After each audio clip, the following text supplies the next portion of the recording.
cross your heart.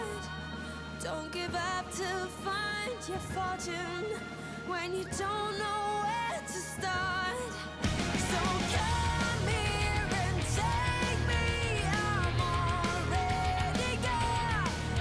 In the second life beside you, it's trying to belong.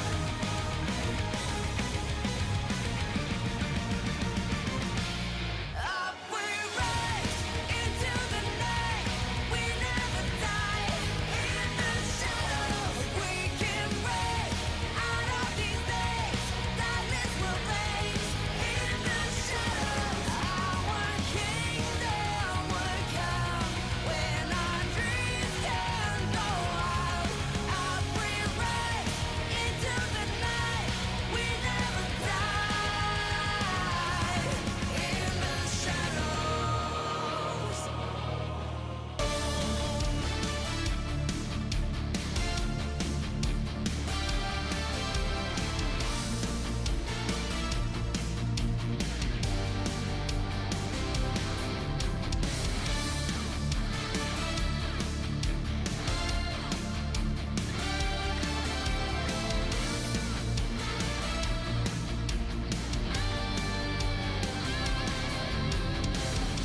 You see me search the darkest night. My trouble came from what I left behind. Hey, was it all pretended? I never dared to take the fight, and now I'm stuck into this emptiness. And now it's never ending. So what's the right direction? I still need to know where from. 'Cause now my heart is on the run. Hurts, doesn't matter where the pain is coming from. When it still burns, and the fire here inside me wasn't enough. When we said love, can't you see that there was only you and me? Until we burned, until we burned. So what's the lesson learned?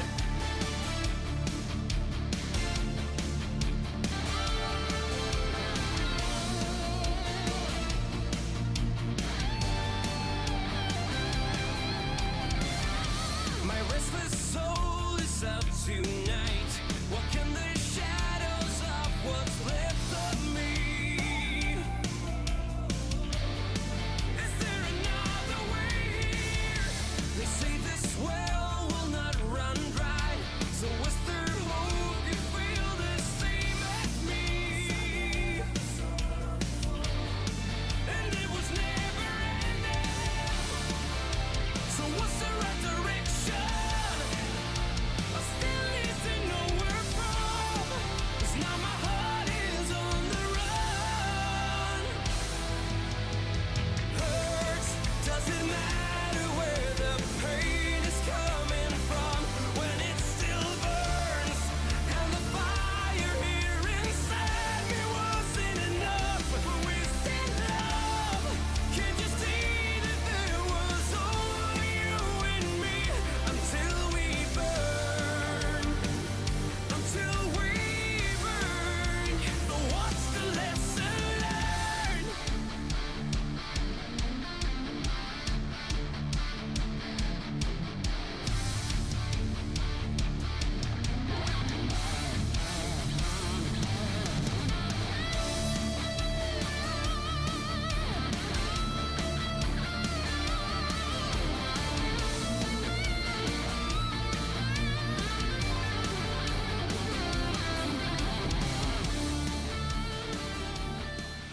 Heard your voice from the balcony. I started looking for the closest way out to get by without meeting you. Heard my name, someone telling you I'm standing right outside the door on your right. Got no time for a good excuse. Didn't know that you would be looking like the best I've ever had. Didn't know that I would feel like every time you move like that. Walk into the room and I can't refuse you. Didn't know that we would meet up feeling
I think I might still remember your taste, but if I don't, could you please remind me? Cause I miss how I used to feel. Now you and I dancing face to face, and the other people fade away. Live from 3 Cup Studio in Seoul, this is the GSL. Cause there's only one king, and there's only one crown, and there ain't enough room for us both on the throne. It's about to go down, so you better start running, so you better start running, let's go. So you better start running, because I'm coming right now, cause I'm coming right now.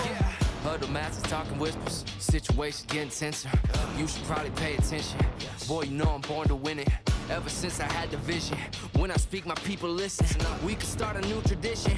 All the children, men and women, right now, gather around and burn it down. We're gonna start the kingdom from scratch. Far too many take advantage, but it ain't gonna happen like that. Time and time again, I wake up and enemies might attack. All that matters, in my opinion, is that the dynasty lasts. So be careful how you talk to me. Cause there's only one king, and there's only one crown, and there ain't enough room for us both on the throne. It's about to go down, so you better start running, so you better start running, yeah, you better start running.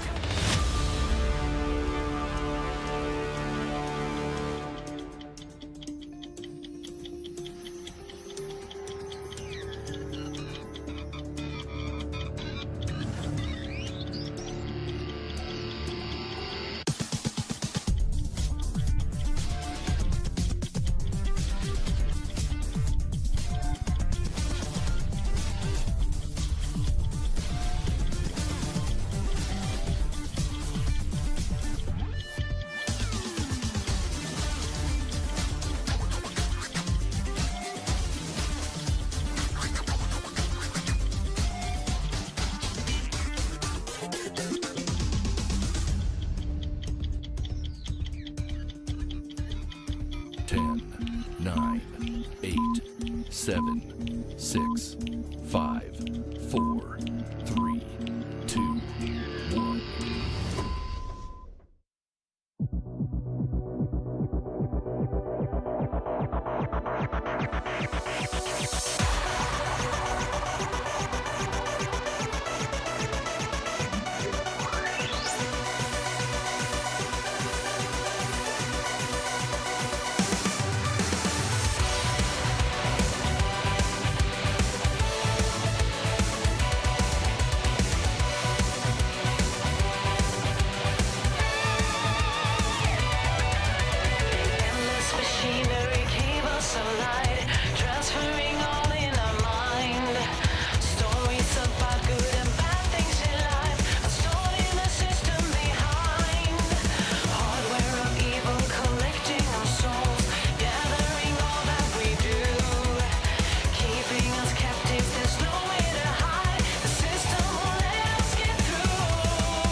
GSL Season 1, Code S, Daybreak.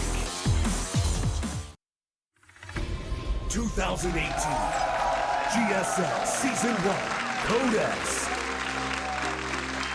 Finals.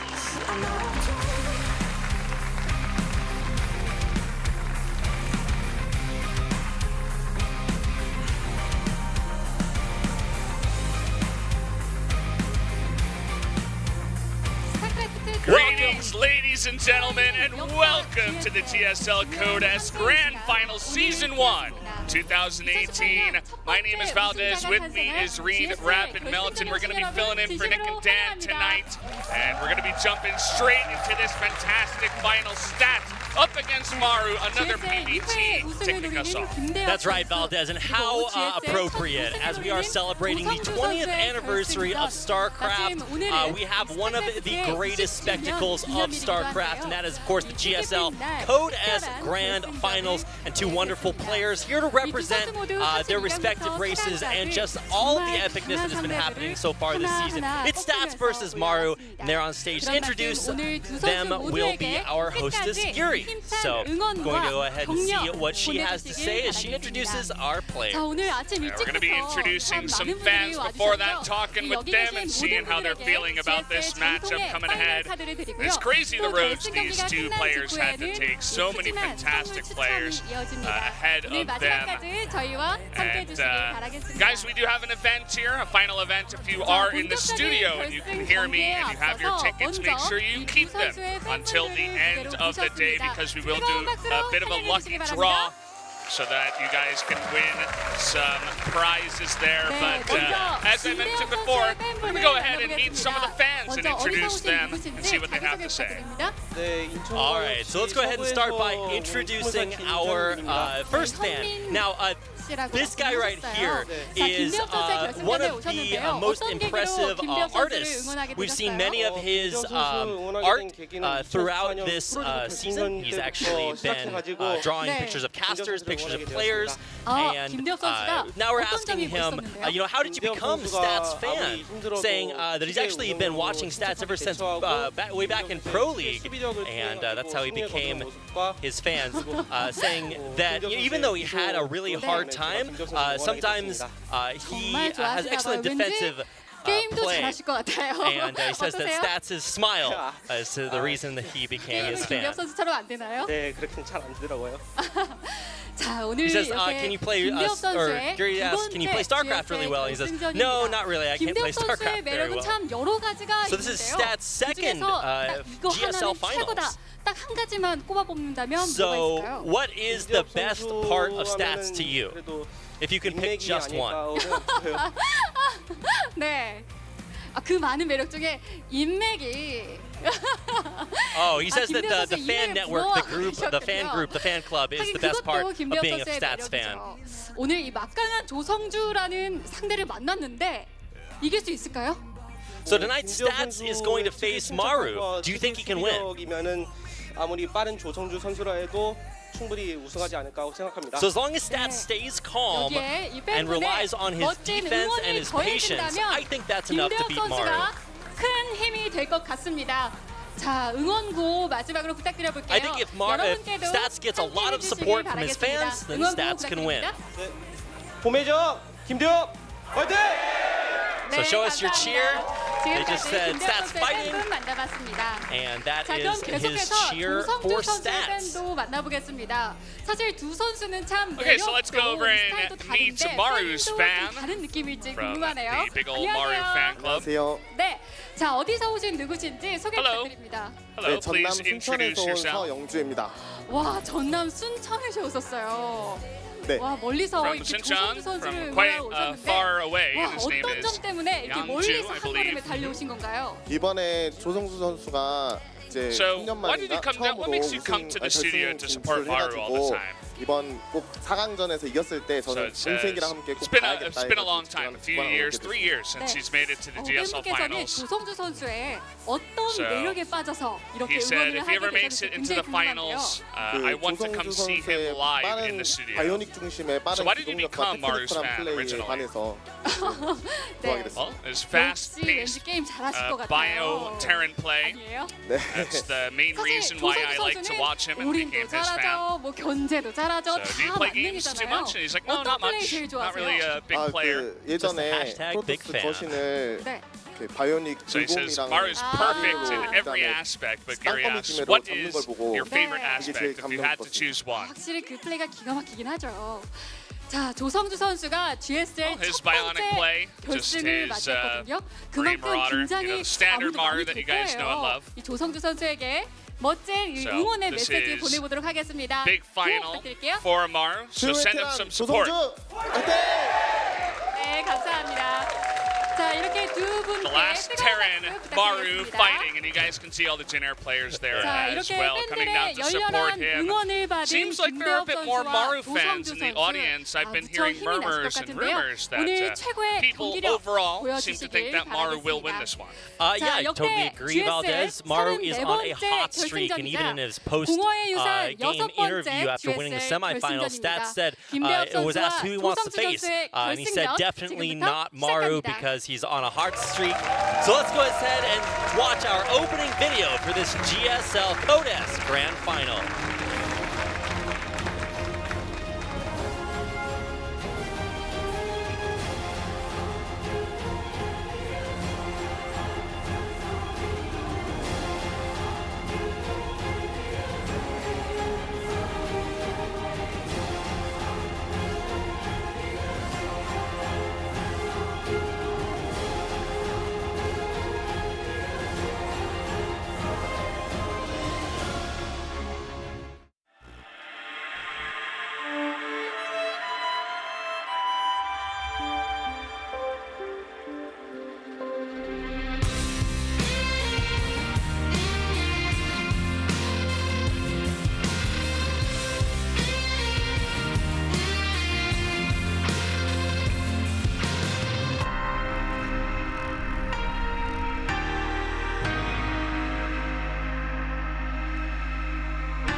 You are not my enemy.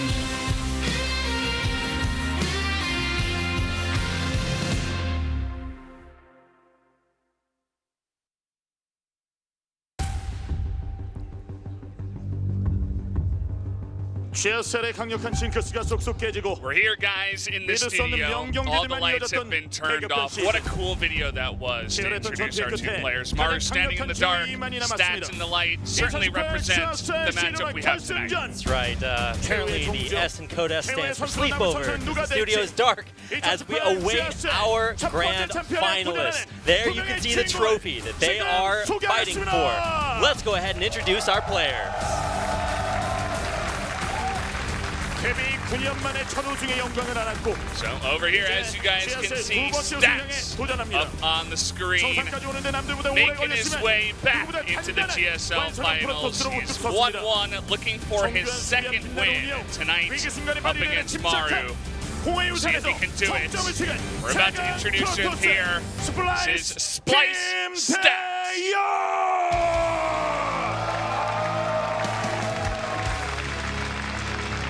The shield of iron.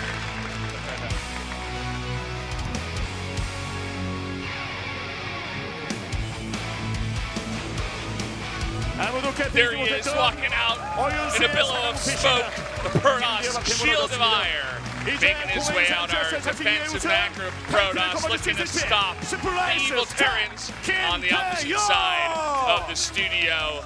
Always looks so calm before every time he plays, even in the finals. That's right, and there's tons of stats boys in the audience, maybe a few stats girls out there too. 2010 ready to GSL 오픈 support him. 시즌으로 데뷔했던 14살의 소년. GSL 결승에 오르는데 무려 8년이 걸렸습니다. 절정의 경기에 오른 경기력으로 수트 테란이 할 수 있는 모든 것을 보여준 GSL 최후의 테란이자 마지막 희망. This is going to be Jin Air Green Wings Maru coming out of the right side of the studio. He has so many fans here. The last Terran in the round of 8 making his way in. All the way through so many tough opponents. The Trickster SOS making his way through Dark as well. A guy he's had so much trouble with in past years, but this year he's got his number. And he's made it into the finals now to go up against Stats. And boy, does he look happy and confident and ready to go. Absolutely, Valdez. Maru, the last Terran here, the hamster Terran, the green Marine, whatever you want to call him. Many fans of Maru out there. Of course, a lot of people waiting to watch him here in the grand finals. Where are you going, Stats? We gotta interview you. But first, we've got to stare at the trophy. All right, good to have them on stage. I think we are going to have an opening interview to see how they feel. 우승 타이틀을 보유하고 있는 김대엽 선수. 이 무대에서 정말 지난 경기 한 9년 동안 계속 문을 두드렸는데 up there on stage saying, you know, it's been a very long time since you started to play. You played back in Brood War. You've been playing for 10 years. How do you feel, Stats? 떨어졌는데 다시 이렇게 올라온 걸 보니까 성주가 되게 대단한 것 같고. He says, yeah, you know, Maru somehow always gets knocked out in the round of 4, but, you know, finally he's made it to the grand finals. But, you know, I actually have a lot of experience in the GSL final stage, even having won it last year. So that's my strength. 김대엽은 결승 올라오는데도 쉽게 So, you know, 올라온 경기가 단 StarCraft 한 2 경기도 is 없었습니다. not an easy game. 결승 전의 어윤수라는 Very hard to make it to the finals. It's a very hard journey. You also broke a huge curse in taking out Sue before the grand finals. 오늘도 조성주 선수 앞에서 또 이제 고통스러움을 겪고 결승 경기를 치를 것이라고 생각하세요? So before you face Maru today, how do you feel? 정말 오늘 결승을 위해서 팔이 정말 So for today's finals, 열심히 준비를 했거든요. I practiced 그래가지고 오늘은 absolutely very hard. 하나도 안 받고 I practiced so hard that I started feeling pain in my arm. So I hope that my fans appreciate this. And I hope that I can send my fans safely back home in a very comfortable mindset. 조성주 선수 오픈 무대만 문을 두드리고 예전에 학교 때도 스쿨리그 나가고 그랬던 조성주가 He started to play professionally when he was 14 years old. 진정한 스타크래프트 2의 최고 선수 되기 위해서는 It took a very long time to make it to the final stage. 8 years. 그 정도로 GSL이 힘들었습니까? May have won a lot of championships abroad and here in Korea, but never a GSL final. 올라왔으니까 그 징크스. The semi-final was always a huge barrier, but since I've done it today, or before today, I think this must be the time for me to win the finals. 4강에서 떨어지고 4강에서 떨어지고 4강에서 떨어지고 4강에 떨어진 조성주 선수를 고통 없게 정말 편안하게 보내주겠다고요. 김대엽 선수 원래 이런 얘기하는 선수가 아니거든요. 준비가 됐기 때문에 이런 이야기 한 것 같은데 이제는 저그가 이제 프로토스에 어떤 마음가짐을 어떻게 준비하셨어요? Stats said he prepared so much, but how about your preparation, Maru? 빌드도 완벽하게 짰고 그냥 저만 긴장 안 하고 하면 이길 것 In my team house, there are strong Protosses. You can see them right there. SOS Creator and Trap. 거기다가 그동안 So you got a 3년간에 lot 못 of 갔던 practice from there. 블리즈컨을 갈 수 있는 그 기회가 주어집니다. 김대엽 So if you win 선수는 today, 블리즈컨 you'll become the 갈 most 때 winning player. 조성주 And 선수는 you can go to BlizzCon for the first time in 3 years. 이제 세계 최고의 선수가 되고 전 세계 극강임을 증명해내기 위해서는 So Stats has made it twice in a row, and you were just watching from 진짜 home. 김대엽 선수를 잡아내기 위해서 얼마만큼 준비를 했고 어느 정도 자신감 But 있는지 proving yourself as the strongest Terran, 일단 준비는 진짜 this will be an awesome opportunity to overcome Stats. And make a name for 일단 yourself 1세트만 there. 이기면 4대 0도 가능하지 않을까. Show your confidence here. Said I don't think I've ever prepared this hard for anything in my entire life as a pro gamer. 김유진, 프로토스 3명이 저 앞에 앉아 This guy 있거든요. came to play. 자, 오늘 그러면은 여기서 맞배기로 김대엽 선수 옆에서 오늘 연습 Yeah, we 경기를 can see 하면서 your 승률이 team's 어느 정도 Protoss 됐는지 players here in the audience. 승률은 별로 안 나왔는데. 안 나왔는데. So what was your win rate 토스랑 against 많이 your 하면 team's 이길 수가 Protoss players? 없더라고요. 오! 네, 그래서 Says, well, my win rate wasn't actually that good, 네, 그래서 but 제가 my 이길 것 같아. first match, I always won my first 자, match. So as 저는 long as I win the 조성주 first 선수 map, 인터뷰를 I think I can win from 지금까지 there. 거의 한 10년 가까이 인터뷰를 하면서 이렇게 말을 많이 하고 자신감 있게 얘기하는 거 처음 봤어요. Curious to hear the 김대엽 response 선수 from 상대로 stats. 경기만 잡아내면은 Caspar says, I've never seen Maru speak this much. It's very true, I haven't either. 따뜻한 한 말씀 해주시죠. So we've never seen 우선은 this much 저는 confidence and 그냥 just speaking out of Maru. But 4대 what do you 1로 have to say about 이기겠습니다. that, Stats? 오! Stats says, I can let him have the first map, that's fine. 1세트 쳐주고 But I'll win the next 4 in a row. Take it 4-1. 절대 못 가져간다고 했거든요. 마지막으로 조성주 선수도 여기서 김대엽 선수 이거 똑바로 보고. So what do you think about his comments, Maru? 1세트 져주시면 저 못 Say 이길 some 것 strong 같아요. words. If you let me win the first map, I don't think you're going to win any map in the entire series. The It's going to be 4-0. 1세트 치면 내가 GSL 우승도 안 했지만 Now we need a response out 김대엽 of 선수 Stats. 절대 조성주를 못 이긴다. What do you got to say? 겁먹은 거 아니죠? 형은 Well, Stats, what do you have to say? You're not scared of Maru, 2세트부터 right? 시작이라 1세트는 너 가져. Oh, you know me and my style. I'm not really 이 선수들의 대결이 시작됐습니다. warmed up after the first map. 정말 힘들었던 I 이번 get warmed up 시즌에 after the second map. 주인공이 누가 될지 So the second map for me is going to be the really the big map for me. So it looks like the interview is over, and we're going to start off the finals here. Let's have a handshake, and let's go into it, guys. We're going to go straight into a video before we do get to those games, so stay tuned, hold on to your seats. We'll be right back.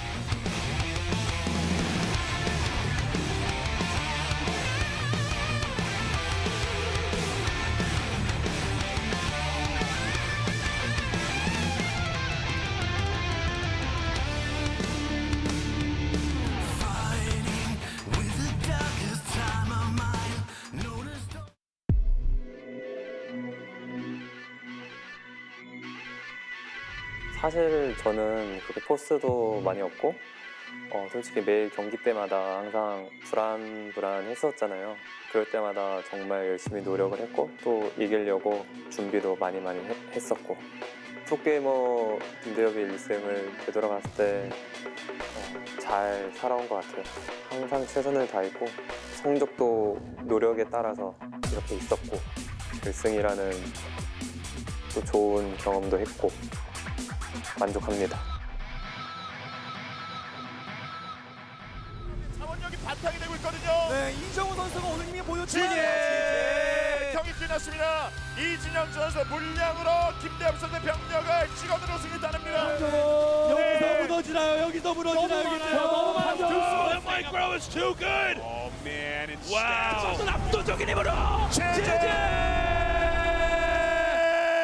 이제 인자 프로토스가 아니라 세상에서 가장 완벽한 프로토스로 얻는 그 존재 이름은 김대엽. 초반에 좀 못했던 게 마음에 걸리는 것 같아요. 그때 좀 잘했으면 어땠을까 하는 생각도 들고 GSL 빨리 떨어진 적도 많아서 그게 좀 후회되는 것 같아요. 다른 테란들이 잘하고 있을 때 저는 숙소에서 봤거든요. 그게 좀 힘들어가지고 그때부터 좀 마음을 다잡고 열심히 했는데 방송 경기도 마음을 다르게 먹고 하니까 더 잘 된 것 같아요.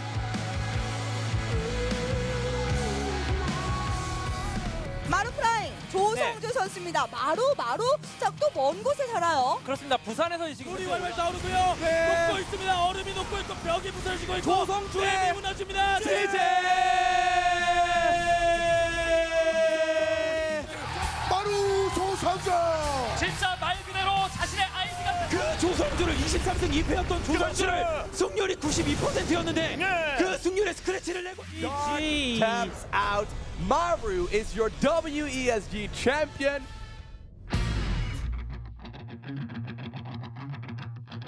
진짜 올라가고 싶었던 결승이기도 하고 제가 4강에서 많이 무너진 모습을 많이 보여드려서 그 생각도 나고 하니까 좀 감격스러웠던 것 같아요.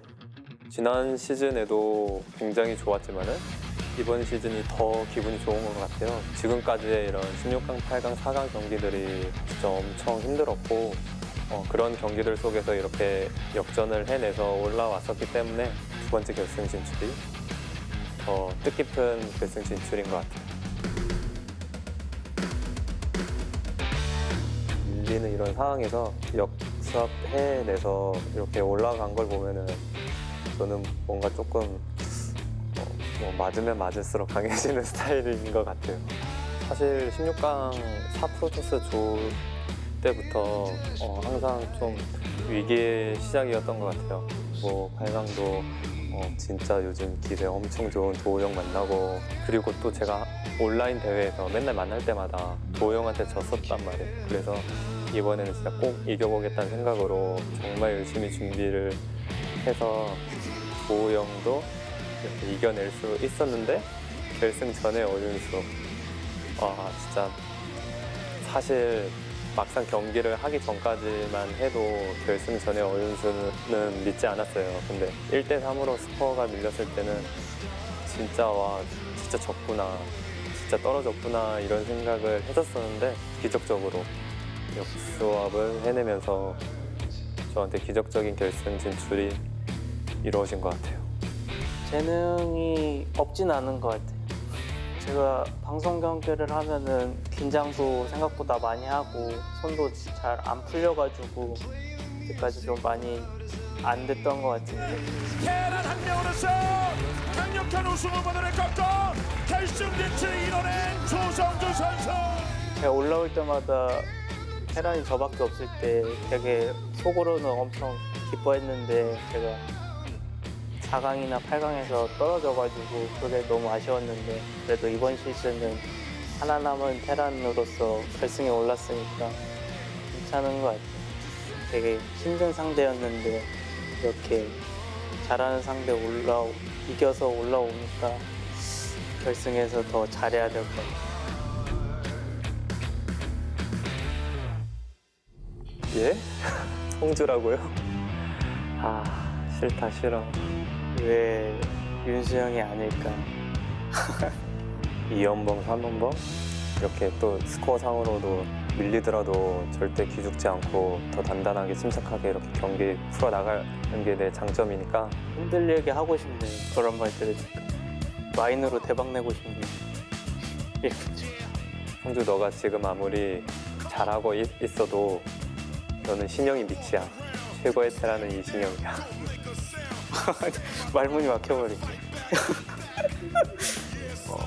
최고의 토스는 대엽이 형이 아니라서 최고 아닌 사람끼리 잘해봅시다. 천재보다 노력하는 사람이 낫고 노력하는 사람보다는 즐기는 사람이 낫다고 하잖아요. 이번 결승도 제대로 한번 놀아보겠습니다. 대엽이 형이 가지고 놀 스타일은 아닌데 당황스럽네요. 저는 재능도 있는데 노력도 할 거라서 제가 이길 것 같아요.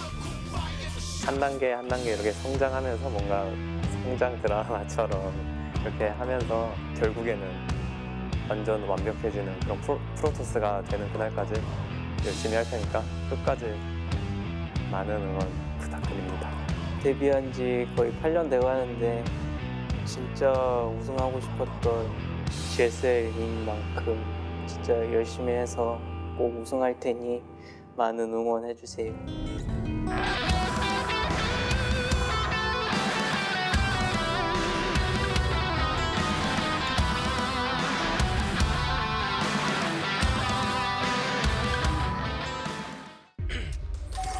We are back here in the studio. It is packed in here. There are people lining the walls. It's unbelievable. Never seen the studio as packed as this, and Really nice video as well that we just had. The trash talk between the two players was really cool, Rapper.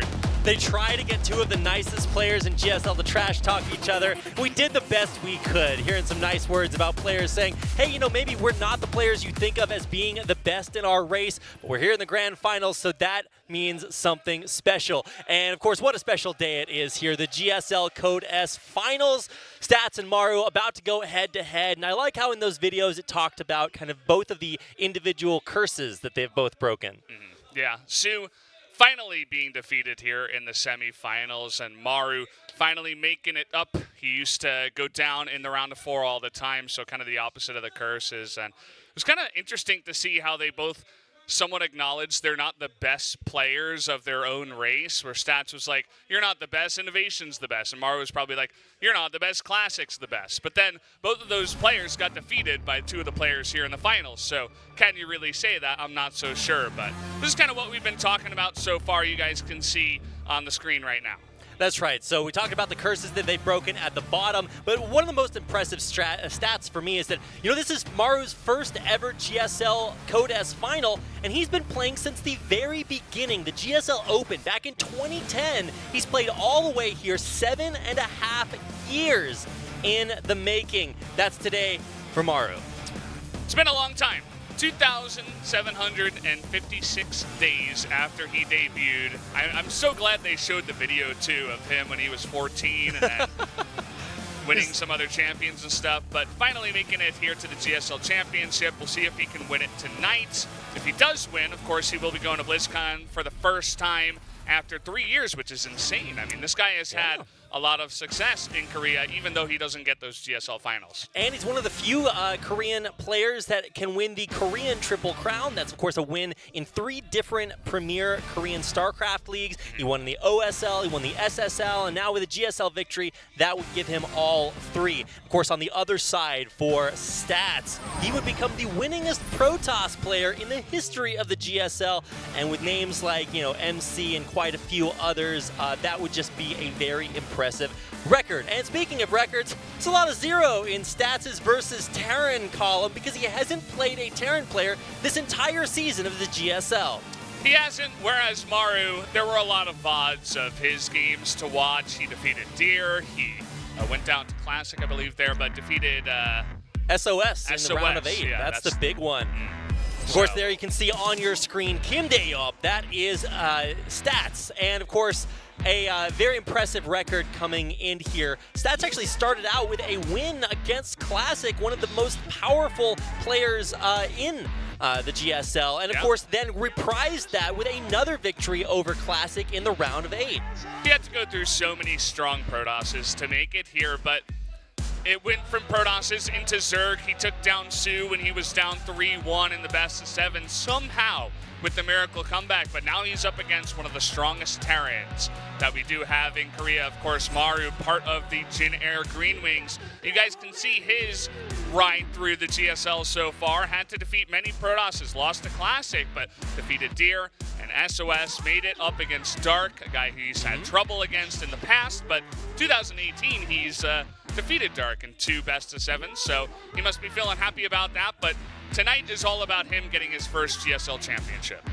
Absolutely, and that's really the only thing on Maru's mind. One of the reasons Stats said in his interview that he did not want to play against Maru is because Maru is just straight up on fire. He is just coming off of a dominant WESG victory for $200,000 over Dark, the same player he played in the semifinals to make it here to his first finals appearance here. And of course, this is our map list for this GSL Code S Grand Finals, starting off on the GSL special map Darkness Sanctuary. Yeah, gets picked first. Stats wants to be as far away from Maru as possible. Definitely one of the storylines we have coming into this is Stats is the Angel Protoss, right? Kind of reminds you of Rain from back in the day, a guy who is so good defensively in a macro style. He loves to harass in the mid game, but all good Protosses do that, right? That doesn't really make him an aggressive Protoss, whereas Maru is a guy who's willing to, cheese you twice in a row. He's not scared to do that in the best of 7.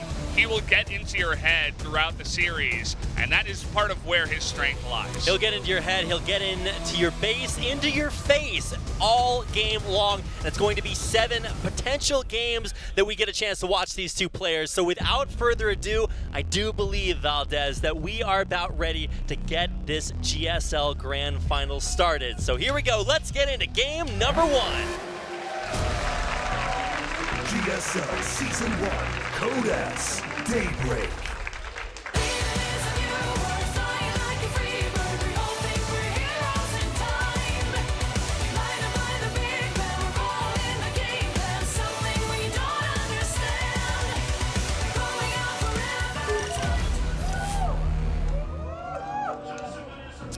Here we go, guys, on Darkness Sanctuary, the guy who picked the map himself, the Protoss player.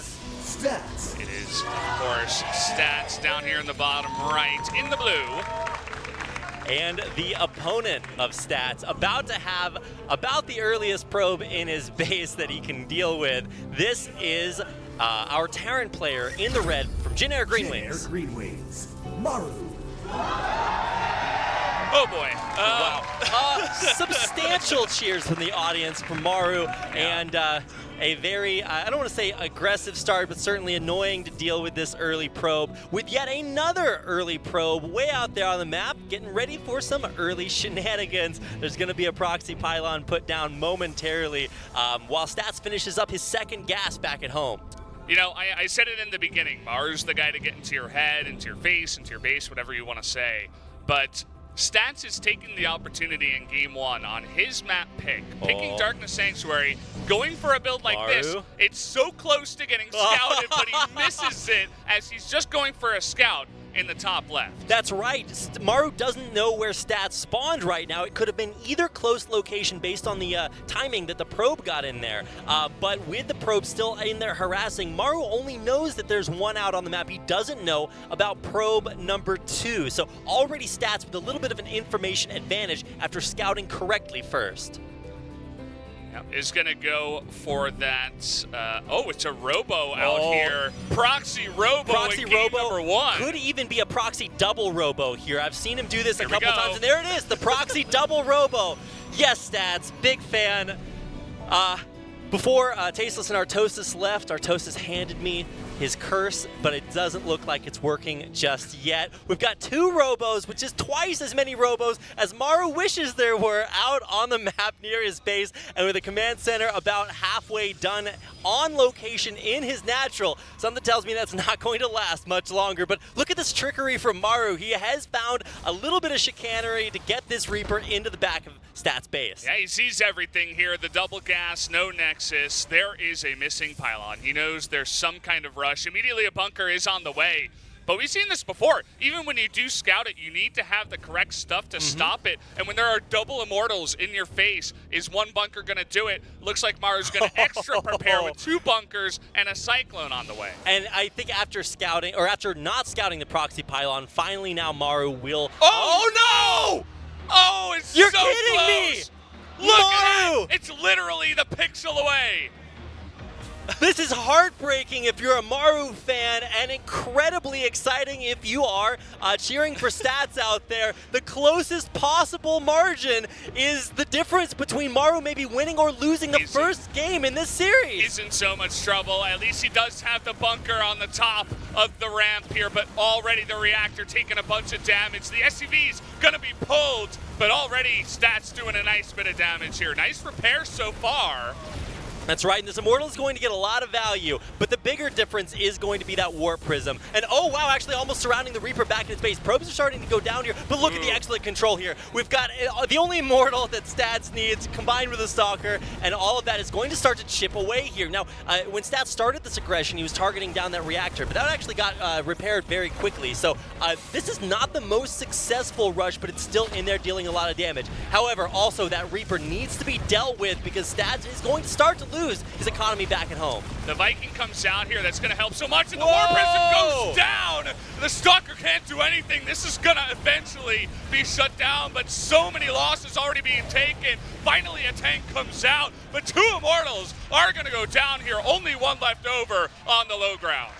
Stats losing that Warp Prism is huge. I actually thought it had way more HP so that it could take a couple of hits from the Viking, because you either know that's coming out or as soon as you see it, you're like, okay, well, I gotta pull back. But Stats didn't, and so he loses 2 Immortals. That's a huge part of the rush. Now, even though Maru isn't going to have a natural expansion, Stats doesn't have one either. Yeah, it's gonna be the extra CC in the main, it looks like, for Maru, helping him out. He just needs to hold this off and try not to take any more damage. You'll notice that the Viking is in position for the second Warp Prism that has been made now. Stats, of course, there's no going back from this. You've got to try to force it up the ramp. We'll see how much success he can have with that. Oh, but Valdez, it's double siege tanks in a position where they're not able to be hit from the low ground. Now, there's still going to be a way to ferry units inside the base. 3 Immortals, 2 Stalkers, and they're outside of the range of those siege tanks. Can Stats maneuver around towards the back outside of range? Once again, there's a narrow area where he can clump his units outside of that siege tank range. He's trying to pick up and lower the units so they dodge the siege tank shots.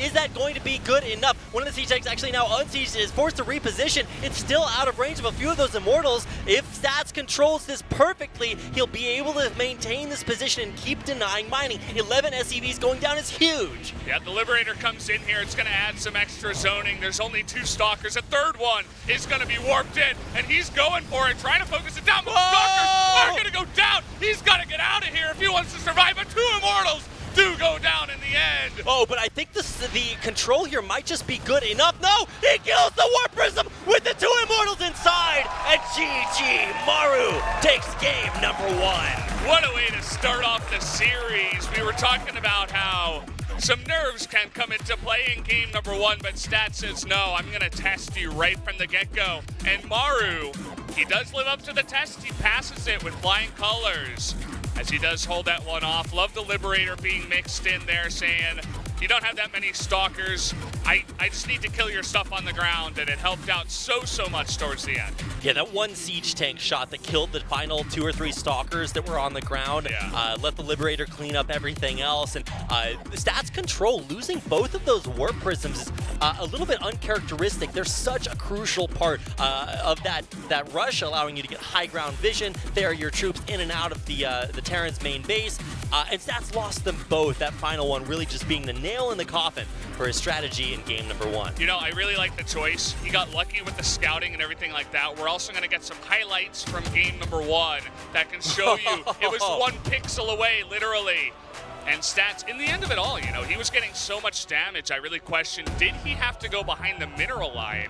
That's the big question for me, or could he have poked maybe at the orbital, forced it to lift, and maybe taken it slower? I suppose he was a little bit too scared about the economy of Maru just getting away with him and him getting too many defensive units. A heartbreaking loss there for Stats when it felt like that opening went about as well as you could possibly imagine. You are unscouted basically forever, but Maru kind of knew something was up. Sometimes it's not what you see, it's what you don't see.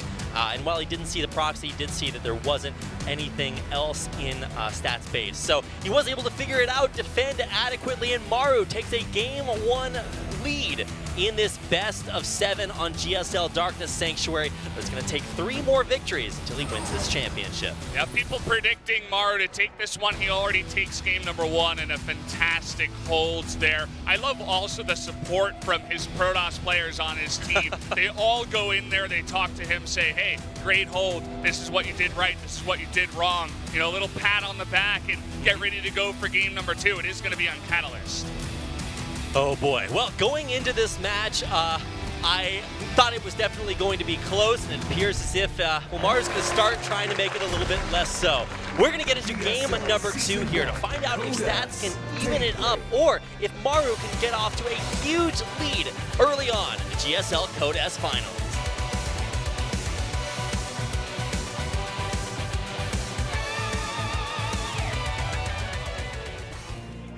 Introducing our players again. Up in the top left, the blue Protoss, taking a loss in that first one. Splice, Stats. The fans of Stats trying to keep up with the fans of Maru. Curious about this next fan chant as well. Here we go. Well, introducing the player that Valdez just mentioned. Air Green Wings, Maru. All right, guys. Tone it down a little bit. Huge cheers from the crowd, from an absolutely packed out audience. Hope we get a couple more shots of those. But again, we're going to see this early probe just to be annoying and harass. And you know, this is the map Catalyst. This has statistically been the best map in the GSL Codes. And outside of the GSL Codes and offline leagues for both of these players. Stats has a perfect score here. Maru's about 80%, and so this theoretically should be the biggest strength that they have. Watching the GSL live stream from Australia. Big fans, of course, coming a very long way. Now fans from the USA and Chile. Yeah, thanks for coming out. He learned Korean and then came over here to Korea to watch the GSL. He's putting that Korean to use, making a nice little sign there. I think Chile is about as far away from Korea as you can get. It's way down there. But of course, thanks for coming out. You guys made the best possible choice that you could have with your time tonight. And of course, for all of you watching online, you're making pretty good choices here too. But let's see what this probe is up to, Valdez. Is it just here for scouting? Yeah, it looks like Stats is going to come back and check it out again. I love the picture with just an arrow that says baby, but yeah, they have a 6-month baby. Aww. So, congratulations to them, still coming down to the GSL to show their support. Basically, the most difficult situation you can be in, but it's glad to see everyone out here for support. Now, again, this is a very early Reaper for Maru. He's been able to evade the Adept again and get into deal some more harassment. Can't jump down from there as another big block is done there, but that's actually really important information for Maru because a couple of times, especially in a series versus SOS in the round of 8, he was able to further down the line, boost in a couple of metabacks, take out that either the Robo or the Pylon powering that and a whole lot else, and really deal a big amount of damage to his opponent. So we'll see if he opts for that later. Yeah, Maru himself going for the 3 barracks here. Gonna get that early stim, wants to get as many units as possible. Unfortunate, he does lose his Reaper there, but even some SCVs having to be pulled to deal with even just the 2 Adepts that have come out. The nice lift on the supply depot just in time. And eventually Stats with these poking Adepts is going to get a lot of information like, hey, this is a lot of Marines very early on. Might indicate that you have made an extra barracks to help out with this production. Now, this actually looks kind of eerily like the final game. 4th racks. Yeah, this looks a lot like the final game between Maru and SOS. In order to get past SOS, Maru took a very surprising final game in that series where he went 3 racks with Stim, and SOS is trying to do a Stargate build. And this feels like exactly the same thing, but it's 1 more. It's 4 racks and the 4th one, and 5th is not scouted. Yeah, he didn't see the 4th or the 5th here, so that is really unfortunate. That's another 1 pixel short scout. This time, it's for Stats, though, and I feel like it might be even more deadly this time. You mentioned it in game 1. Maru knows something's going on, but Stats, he doesn't know. He puts down a 3rd Nexus. He says, I'm going to be totally fine. But he's got to get this scout. The Adepts are going to come in here. Oh, but they didn't see it. I don't think they saw it. No, that shade vision is way less. They still don't know. Wow, okay, he's going to see the Marines moving out, maybe a few more, but he's not going to see it. Unbelievable. I mean, when you see this many Marines, he's gonna know. You have to know, right? He has stopped probe production. He's putting down Nope. Adding some more probes, but he is putting down a shield battery. Pretty standard for when you are taking your 3rd base, but he needs more units right now because there is a huge clump of Marines with stim and combat shields on the way. Oh, but there's no turrets here, so if these Marines are pretty slow, there's no medevacs or any hope of any of that. The 2 Oracles are going to keep some of the Marines back at home, but there is still a large clump heading out across the map, and I mean, Stats has 3 Adepts and 3 Stalkers back at home. He does have, the 3 Sentries to assist here, but I think Maru is just really kind of bamboozled him up until now. Well, he is going to see it now, but Maru, as you mentioned, the Oracles have been delayed for a significant amount of time.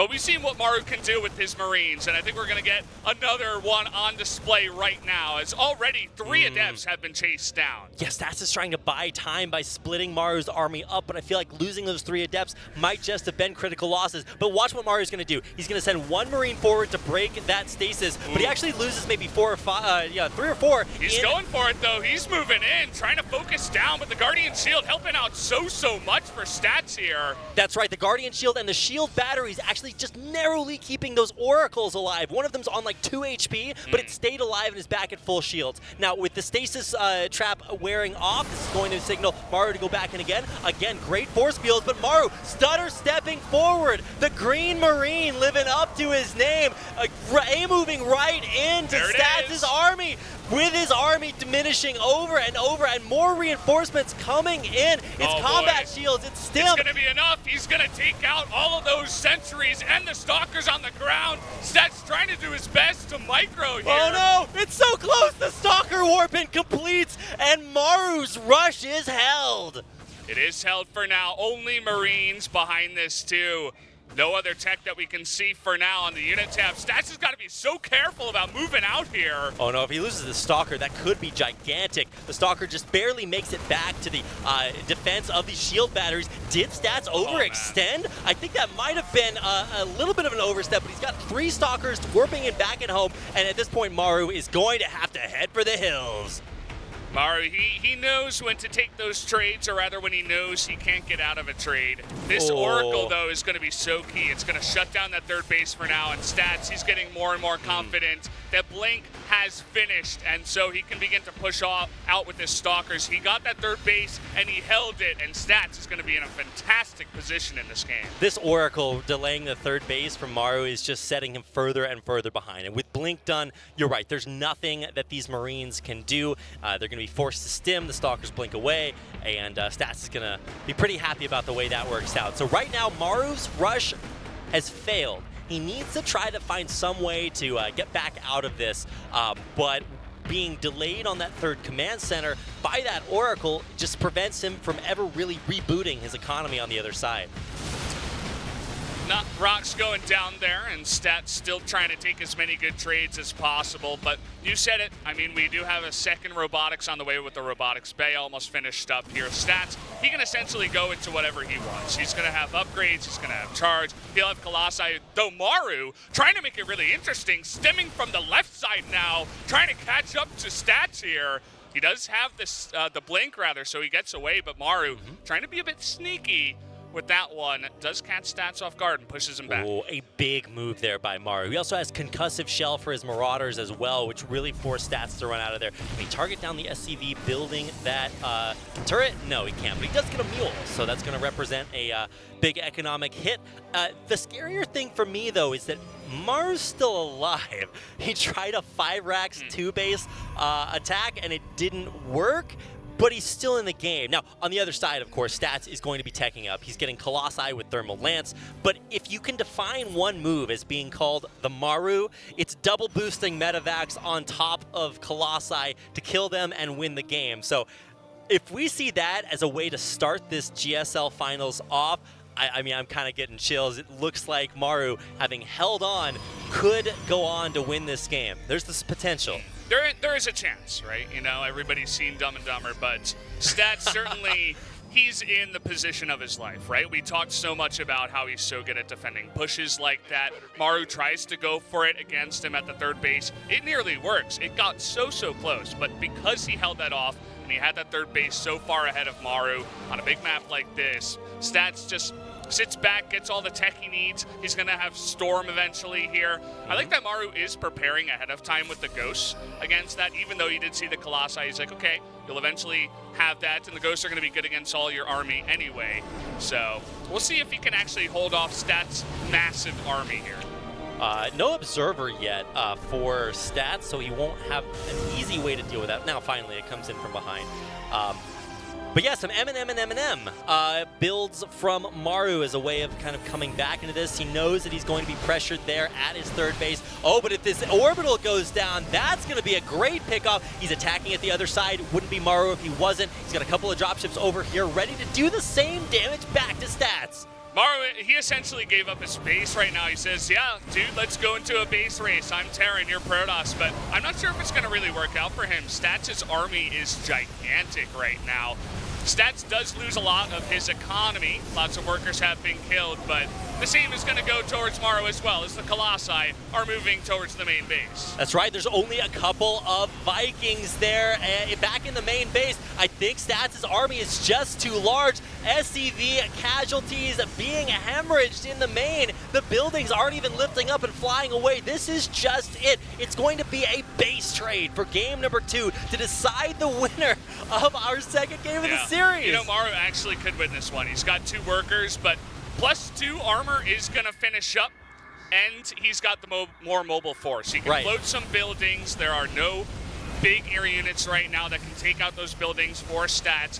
You can fly around with this Medivacs and try to pick everything off. So let's see if he can actually do that. But Maru, currently being revealed, trying to fly away. This is about to turn into a really fun one. Oh, man. All right.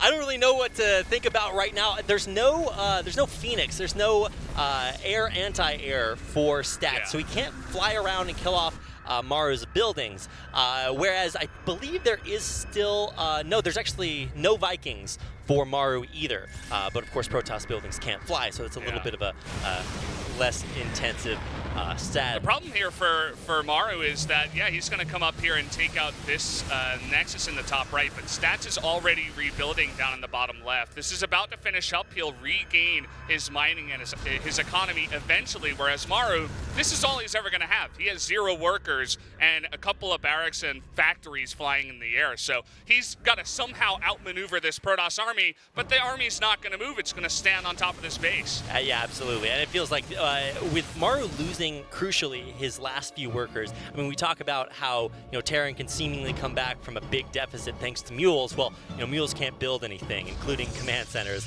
Oh, and actually, cheekily, Stats is going to repower the gateways in his main that Maru didn't kill. Maru says, okay, where's your base? He's going to try to find it because he knows that that's his only hope at winning this game.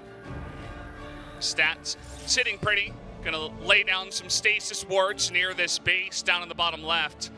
And honestly, Maru is just walking into the flames right now. I mean, this is that Omaiwa Moishindaru moment. He doesn't know that he is already dead. He's got a smaller army, he's got smaller economy, and I don't know if this is going to go very well. Huge stasis trap.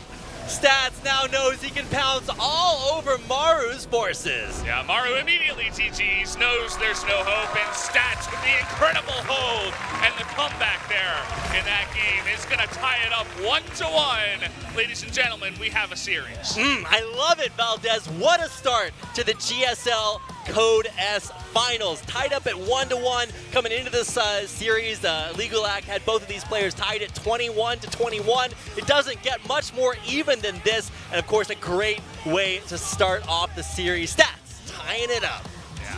Both of these guys going for cheeky builds. Stats with the double robo, trying to get in there. It doesn't pay off. Maru with his own aggressive build also does not pay off. I'd say that Maru got a little bit closer in terms of his build and how he almost took out Stats' army. And if he had been able to do that and consistently rally to the third base, he could have eventually taken out that base and won the game. But Stats, by the hair of his chinny chin chin, he takes out the win.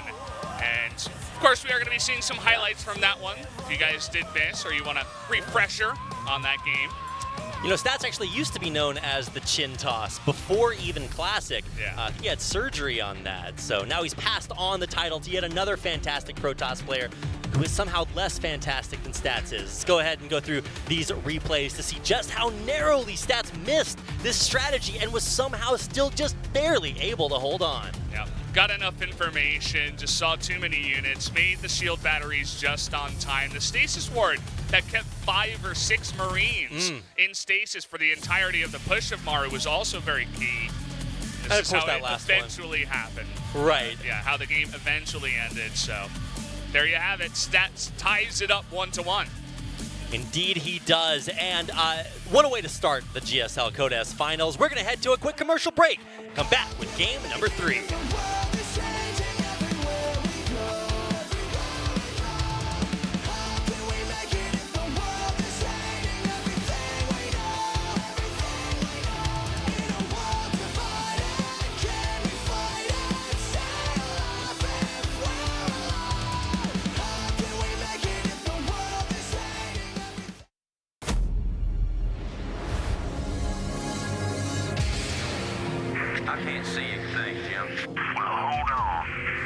Wait, got it. Ah, hell. This thing ain't gonna hold. Shut up.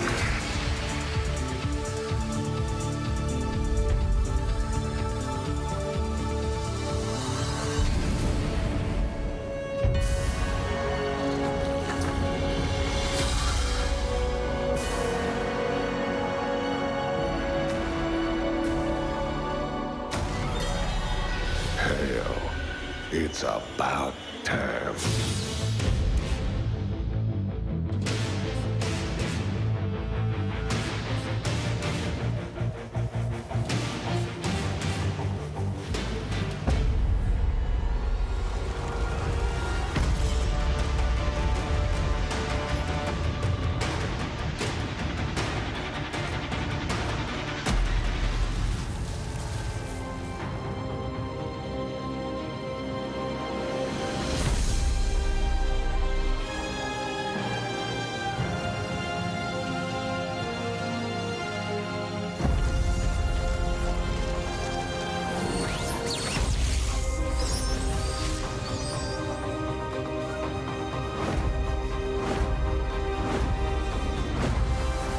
My life for hire.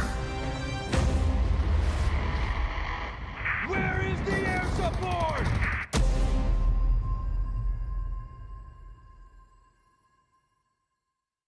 아프리카 TV에는 당신이 아는 것보다 다양한 인종이 살고 있죠. 말 많은 인종, 발 빠른 인종, 잘 먹는 인종, 영리한 인종, 친절한 인종까지. 모든 게 컨텐츠가 되고 누구나 주인공이 되는 세상. 알고 보면 멋진 세상. Are you free? Africa TV. 5, 4, 3, 2, 1.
You hit me where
2018 GSL Season 1 Code S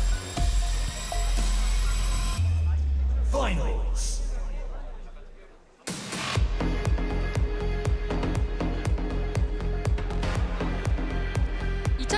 Welcome back, guys. We're already in the midst of a fantastic finals. Games 1 and 2 were very exciting, back and forth. It's incredible the holds these guys have put on so far. But you can tell that also both players are willing to go for crazy strategies, unexpected stuff. They're going all the way, Rapid, here in the finals, and that is really cool to see. That is correct. But let's actually take a look at not only the GSL finals, but the upcoming GSL event, the 2018 Super Tournament. Here are the brackets to start things off. Of course, both of the players you see playing here in the GSL finals will be seeded into this tournament based on how they finish here. And of course, many other very impressive players there, including the WCS circuit player True, who you'll also be seeing in the next season of GSL, along with just fantastic players, many GSL finalists and champions here as well. So just an incredibly stacked lineup there for the GSL Super Tournament. It will be happening very, very soon, almost immediately after this season comes to a close. Yep, April 8th, going to be just a week later. And we're going to have an interview here with some friends, as they like to call them. TY and Rogue going to be on the stage here. We're going to hear their thoughts on the finals. Of course, TY as well on Splice, going to come out here and cheer for his teammate. So, you know, after the round of 16, how have you been? He says, well, Terran's been having a little bit of a rough time lately. You know, I couldn't really get the results that I wanted, but I've been practicing a lot, and I've been learning a lot from Maru's play. So today, Maru is facing Stats. So I heard you actually helped Stats prepare for these finals games. How'd the preparation go? You know, I don't think Stats actually plays well when he practices. But I think he really shows up at the actual event. 자, 그럼 이병렬 선수와도 So I believe that Stats can win tonight because I think he's really strong. 와, 이병렬 선수. We're going to talk to him as well. 우승자죠. 최근 이 IEM 월드 챔피언십 우승 축하드립니다. 감사합니다. 아, 네, 정말 멋진 그 우승 장면 So you just won 잘 봤습니다. WCS Championship. 정말 Congratulations. 어떠세요? 일단 You must be really happy these days with the results you've been getting. 쉬는 단계였는데 뜻밖의 좀 우승을 해서 After BlizzCon, 많이 기쁘고 I've just 이제 been taking 많이 a bit of a 쉬었으니까 break, 다시 연습 actually. 열심히 하고 있습니다. Didn't expect that I was going to win the championship. It was a big surprise for me as well. 일단은 솔직히 좀 제가 But nowadays, I'm really just trying to get back 방심을 좀 into 많이 했었던 것 practicing. 같아요. 그래서 좀 그 병을 좀 고치고 이번 시즌에는 정말 You got eliminated pretty early in this GSL. 네. I let down my guard a little bit. I thought my group was really easy, so I kind of took it easy, honestly. And that's the reason why I fell out of the group. And I really shouldn't take anyone easy. 또 연습도 도와주시기도 하고 또 이번 You 일주일 heard that 동안 Rogue helped 옆에서 both 또 조언을 players 해주셨을 with 텐데 their 옆에서 preparation. 봤을 때 조성주 선수는 어땠습니까? 일단은 4강 때는 제가 열심히 도와줬지만은 How was Maru 결승 때는 during 저희 his 팀원 preparation? 토스 3명이서 정말 열심히 For his 도와주더라고요. semifinals, I helped him a 성주가 lot. 되게 재능은 있지만 연습을 많이 안 하는 스타일로 But for the finals, obviously the three Protoss helped him a GSL은 lot. 정말 연습도 열심히 해가지고 아. 성주가 과연 저는 항상 그렇게 생각했어요. Maru 제가 used to not 연습을 be a 하면 어떻게 player that 될까. practiced 그래서 성주가 a ton. 이번에 좋은 But 경기 보여주고 recently he has changed a lot. He's been practicing so much, day and night. 자신감을 드러내더라고요. And now Rogue's really interested in just how strong this player can get when he's practicing this 원래 much. 연습을 되게 열심히 해가지고 되게 Seems like 저도 Maru 기대하고 is very 있어요. confident. 현재는 1대1인데요. Yeah, since he's practicing a lot, 지금까지는 잘하고 있는 것 I was 같아요. really looking forward to his performance today, and it makes 성주가 sense that 잘하는 he's so 운영을 못 confident. 보여줬기 때문에 대여병도 그게 do you 무서워서 think 좀 Maru can 빨리 win tonight? 끝내려고 하지 않나 싶어요 저는. 그래요. 지금 굉장히 긴장되죠. 1대1인데 전태양 선수가 He 보기에 thinks that 김대엽 Maru is 선수 좀 fantastic 지금까지 at 어떤 것 micro, 같아요? but outside of just micro, he feels like he's a fantastic player overall. So we'll see if Stats 그 can keep up. 말대로 잘 진행되고 있는 것 같고 반면에 조성주 선수는 So 4대 0으로 이긴다고 before we actually had the matches, you know, Stats said, I'm going to let him lose the first map, and then I'll just win their next 4 in a row. 그렇게 보고 계시는군요. So it seems like that's the way things are going. 응원을 받고 있는 만큼 두 선수가 무척 힘이 나실 것 So 같은데요. Maru's prediction was that if he won the first game, he would win all of the rest of them, but it doesn't look like it's turning out that well. So TY predictably on Stats' side. Any 김대엽 shout 선수의 out for 침착함이면 Stats here? 대여병의 침착함이면 충분히 우승할 수 있을 것 같고 I think 경기처럼만 하자 Stats' 그러면 4대 1이야요. 네, 4대 is 1이야 형. going 이렇게 to help him 말씀하셨습니다. win 이병렬 선수도 if he 부탁드릴게요. keeps playing like he played in map 2. 그래도 아직 1대1밖에 안 됐으니까 Any words for 자기가 Maru? 잘하는 거 보여줬으면 좋겠고 열심히 연습한 Score 만큼 is just 1-1. 성적에서 나올 거라고 생각하고 So 있으니까 he just wants 조성주 Maru 화이팅! to keep calm and show everybody what he can do. 감사합니다. And he says 다시 한번 fighting for 인터뷰에 Maru, 응해주신 이병렬 선수와 the 전태환 last 선수에게 Terran, 큰 박수 making 부탁드립니다. his way all the way into the finals. Being tied 1-1 up against Stats, it really is anyone's game at this point. Now it's only a best of 5, so it's getting further and further down the line. It looks like both of our players are, of course, very evenly matched. So without further ado, we are about ready to get into game number 3. See if we can get a better idea of how our players are matching up against each other. Right now it seems very close, Valdez, so I'm excited to see how game number 3 goes. Yeah, the GSL Finals has certainly showed up to play tonight, right? It's been a fun one. It's no 4-0. It's not a stomp so far.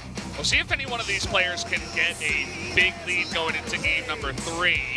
I want to take a look at the map list. It's going to be Ascension to Ire for map number 3. This was Stats' pick for game number 3. How are you feeling about this one? Well, you know, for Ascension to Ire, it's been a great map for Stats. He's 4-5 on that offline this season, and so, of course, he would pick it because it's where he feels very comfortable. Not only is it named after the Protoss homeworld, of course, it's been Stats' homeworld all season long. So, looks like it's good choice for Stats, but we'll see if it's good enough to take out his Terran opponent here in Maru. Of course, there we are just showing you the map info, the 2 players on your screen, and I wish it actually showed us maybe a few stats up there too, but we don't need to know the stats because all that matters is who wins here in game number 3. So without further ado, I think it's time, Valdez. We're just about ready to get into game number 3, guys. The map is loading up on our monitor, so it looks like we're ready to jump into Ascension to Ire for Stats versus Maru, game number 3. GSL Season 1, Code S, Daybreak.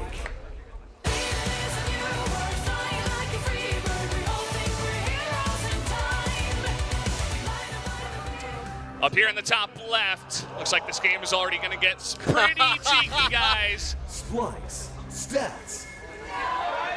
Stats will see how he deals with what's coming his way. On the other side, in the red, his opponent, this Jin Green Wings, Maru. Maru, where are your 2 SCVs going?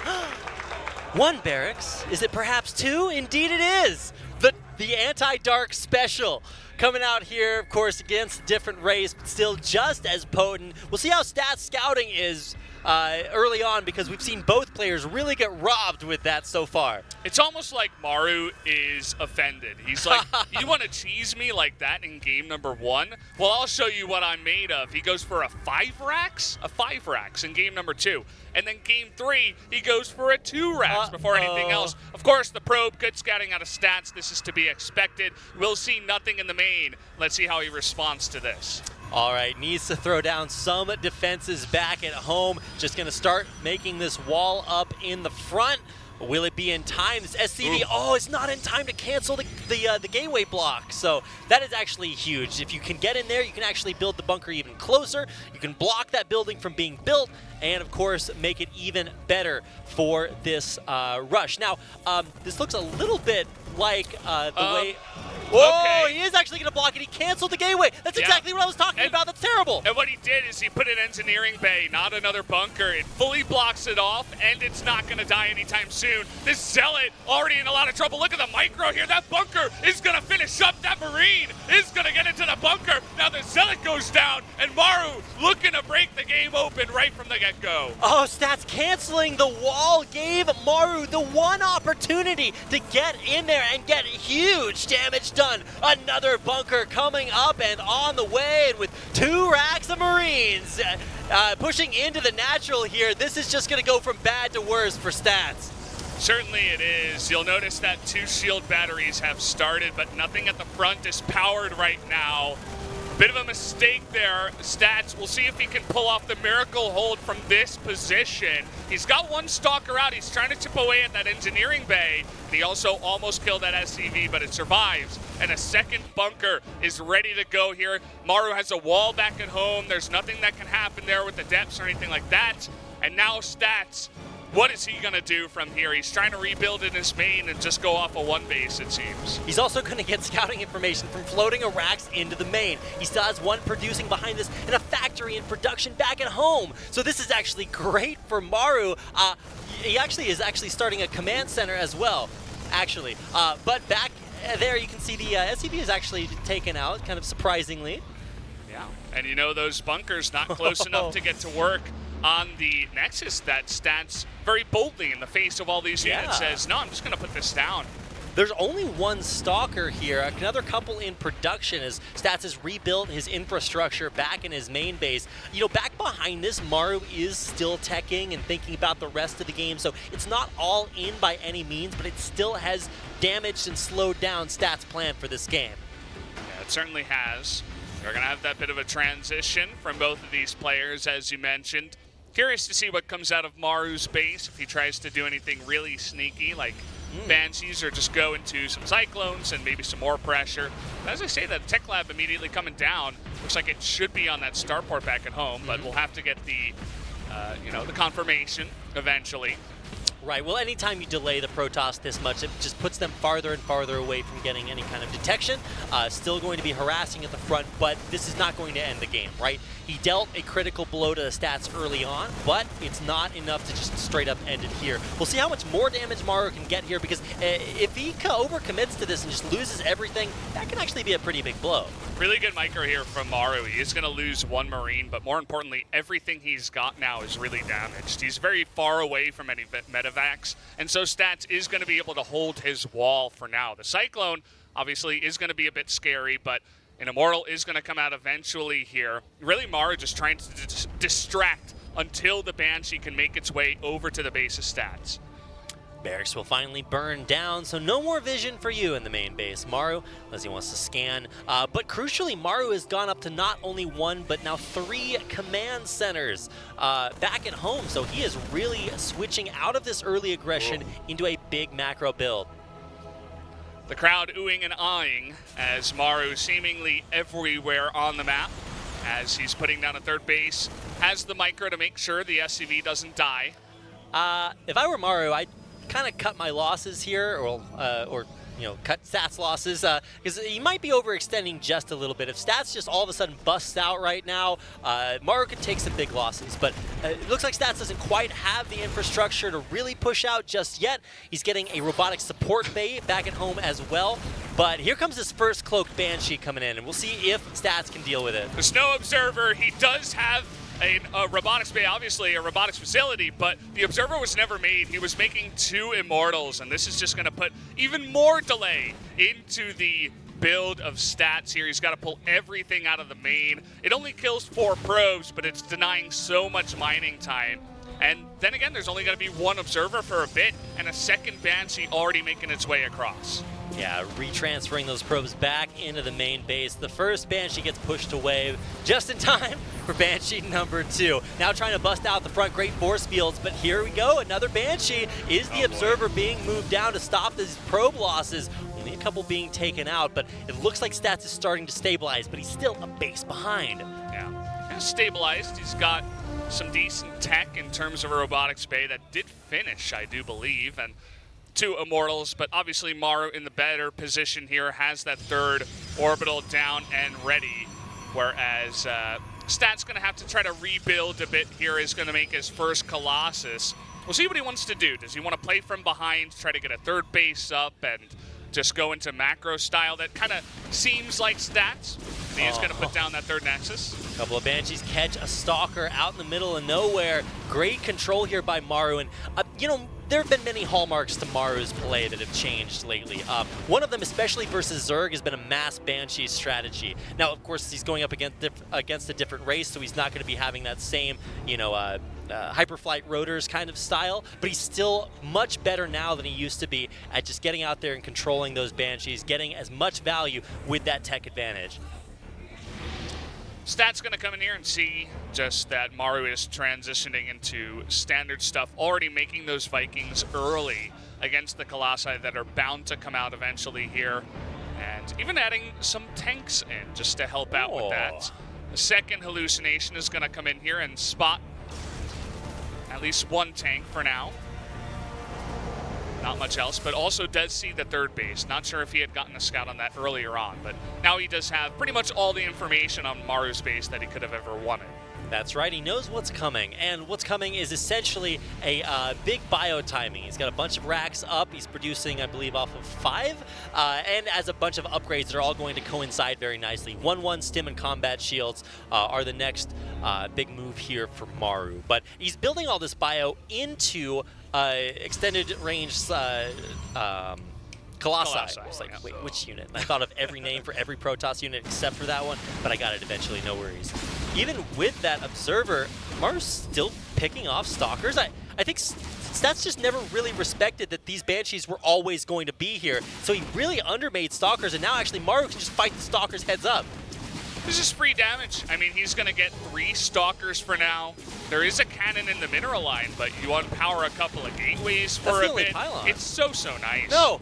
Oh no! There you go. The Forge going to stop actually upgrading at the same time, and now there's no vision in here, no detection. Finally, the Observer comes in, but there's just not enough stuff on the ground. You said it before, not enough Stalkers to deal with the Banshees, and so he just gets even more damage. Look at the supply rapid. I am looking right there on my screen. I can do that, Valdez, and he's not going to have very much supply with more of these pylons being taken out. Sometimes it's all, that's all it takes, just losing a few Stalkers, and these are going to have to be the best Colossi in the world, and if I know Maru, they might not be good enough. Yep. Colossi usually look about half as good whenever you're facing Maru, and already doing a bit of damage. He only made 2 Viking series. It's not like he overmade it. You were totally right. It's just a full bio push with a couple of tanks behind. At least Stats does get the +1, but he's going to have a miracle hold here. Yeah, everything really coinciding for Maru. He hits all of his upgrades without even concussive shell being finished. Can he deal with the Vikings? Those Stalkers being picked off by the Banshees earlier are really hurting. Stats, I think he's going to have to give this base up. The Banshees poking forward, the Vikings trying to take that out, and even disrupting the Colossi in the back. They're going to do nothing as Maru stems his forces forward. The Stalkers go down, and so does Stats. Maru taking a decisive game number 3.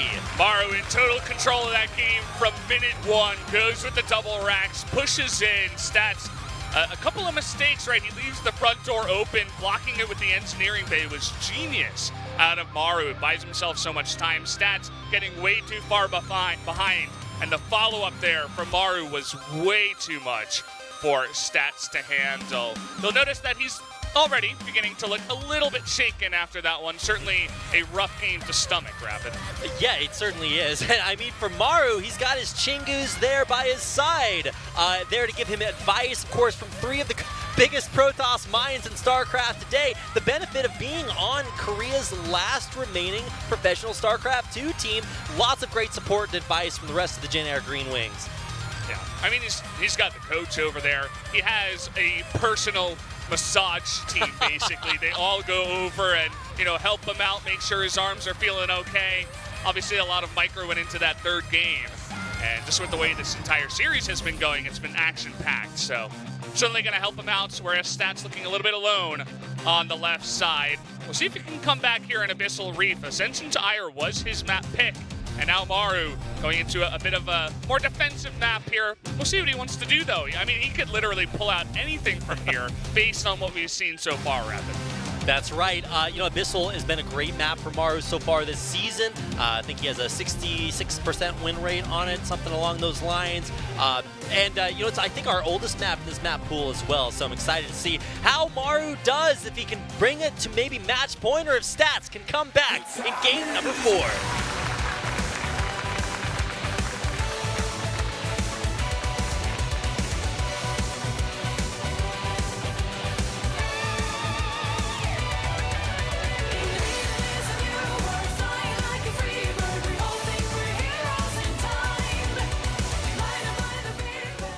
Here we go, jumping onto Abyssal Reef up in the top left. The blue Protoss, he is. Splice, Stats.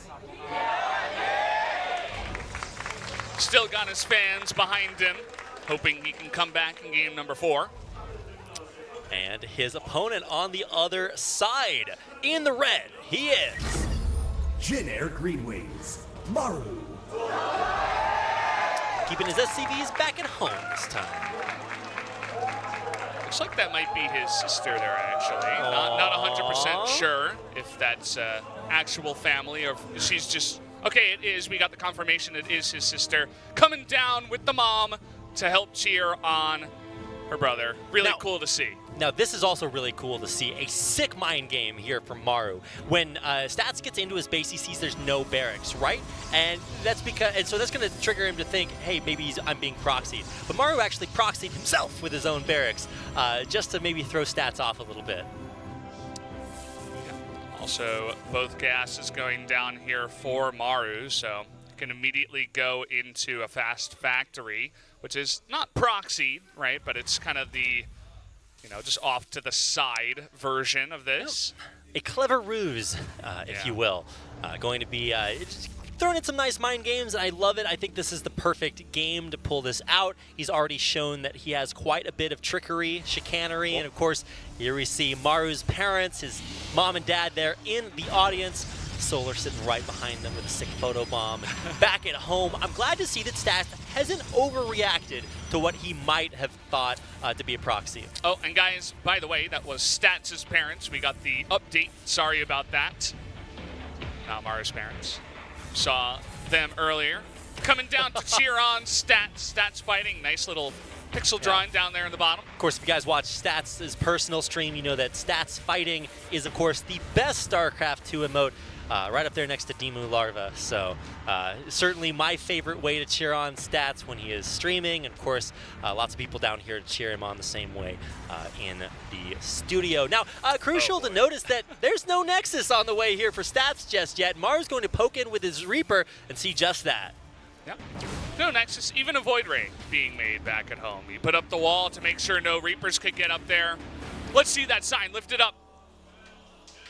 Seems like he's in the middle of chemotherapy, perhaps. Wow. He's doing cancer treatment right now, but he still came down to cheer on Stats. You guys have no excuse. The biggest fan we've got in the studio tonight. Props to him. Second biggest fan is across the studio, pointed at the Korean casters just to keep them a little bit cool. But many big fans down here, and of course, watching online as well. Interesting to point out the lack of a Nexus, right? This could be Stats actually overreacting to the fact that he thought he was being proxied, but I think now he's going to realize that the jig, as they say, is up, and that he's not going to really be facing any aggression from Maru.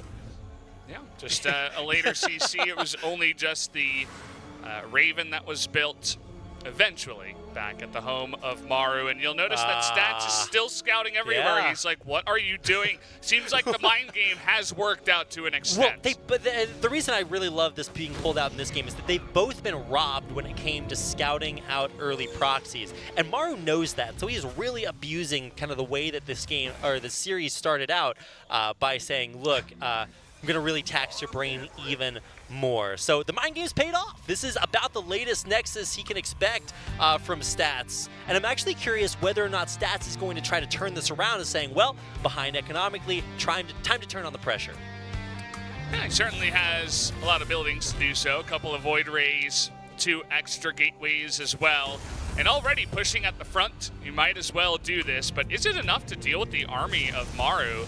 Looks like Maru seems to think so, as already stats moving forward. Definitely have to take this slowly.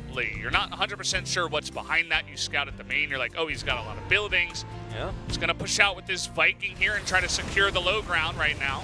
Yeah, Void Rays getting in there, starting to poke off, but it's the Cyclones locking on that are really going to push these Void Rays way back. Their Stalkers following this up, and so, wow, a nice pick off on the only Viking for Maru.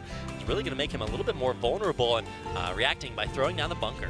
Stats is not making any more probes. He's sitting on 25. He has an Nexus, but there's nothing being sent there right now. He's not trying to build up his economy just yet. Looks like he's just now beginning to make some more probes, but it's clear that he wants to put on the pressure, whereas Maru is the defender in this game, trying to focus down the factory now with these Void Rays, not quite able to do so. Only about half of the health being taken out. That's right, but it does draw Maru's attention away from his front door, so he's unable to finish this bunker, which is a big deal. Nothing can fit inside there, and he's just going to return to really poking Maru in multiple different places.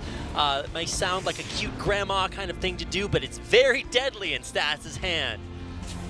Maru in his own right, not a bad defender of aggression. Oh. And again, it's not all in aggression from Stats. He's trying to make a third Nexus behind this. It's a big map, Abyssal Reef, great for defending. And Maru already, he's making multiple bunkers, multiple turrets here just to try to keep the aggression of Stats back. And so he might take the back foot in this one. Now, the factory was either killed or moved. It was moved I think away. it was moved earlier, yeah. But I really love what Stats is doing. He's sending the Oracle just to draw the Cyclone Fire, and that meant that the Void Rays were able to get in and continue to deal more damage because he's still keeping the pressure up at the front. It looks like he's backed off for now. So the game stabilizes, but Stats has a third base on the way. Looks like Stats didn't want to take the chance with his Oracle there. Wasn't sure about Widow Mines or other stuff. There was a Viking nearby too. So he just pokes in and backs away and doesn't take the opportunity to take any SCVs out there. Looks like we're just going to transition into a very normal game from here on out. There wasn't any big push, no huge damage by either player, and Stats obviously with the third Nexus trying to take the lead in terms of economy here. This can be so dangerous to do against Maru, though, because all you have to do is misstep once, and you're just going to have taken, given him the opportunity to pounce. But it looks like Stats will be the pouncer this time around, going once again forward right outside Maru's base. He's got a proxy pylon for war pins, and Maru's going to scan the third and might get the wrong idea from it. Yeah, he does scan that up there. He may have noticed that there's not a huge amount of probes there just yet, but he has a very defensive position here. Using a scan when you've only made 2 orbitals also can be expensive. So Maru, he's really got to think about what he wants to do here. He's adding just more units and more upgrades for now. No sign of a third command center or anything like that. So maybe it'll be Maru who just sits on 2 bases for a while, amasses a big army, and goes for his own little attack on this map. I love how evenly things have turned out right now. This is one of the surprising moments that you can have is even with the aggressive builds that we've been seeing so far this series, you can just have things completely even out afterwards. And you know, this wasn't an aggressive proxy, but it was still a weird way to start things out, Maru, with the mind games. But with both of our players pretty much evened up, it's now Maru's turn to push across the map. And when Maru goes for a push, I mean, that's when you hold your breath because you know it's coming. Yeah, Stats has to be really careful. You'll notice that Maru tried to do his best to hide all of his units, exactly how many units he has, but he's got to get those tanks sieged up. Already moving forward now is Stats trying to get on top of them. The anti-armor missiles come down, but he's on top of the tanks here. He's going to shade on into the back line. Not sure about that move, as he's just going for the tanks in the front, but they do a nice job of tanking, actually, for all the adepts that just get shredded in the back line. Those force fields going to keep Stats afloat in this one.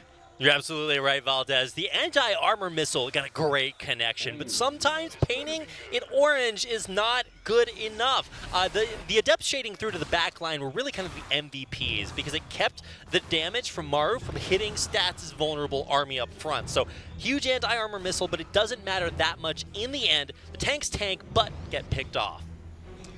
That they do. That was the push that Maru wanted to do a little bit more damage with. Stats very confidently meeting him in the middle of the map and just shutting him down for now. Maru trying to build up another force here as he does make that third command center on the low ground. This time, though, he is going to have Widow Mines and Liberators, not tanks. So he's mixing up the composition for his second push. This is one of the scary things if you play against, Zerg. Sometimes they can just remax with a totally different tech.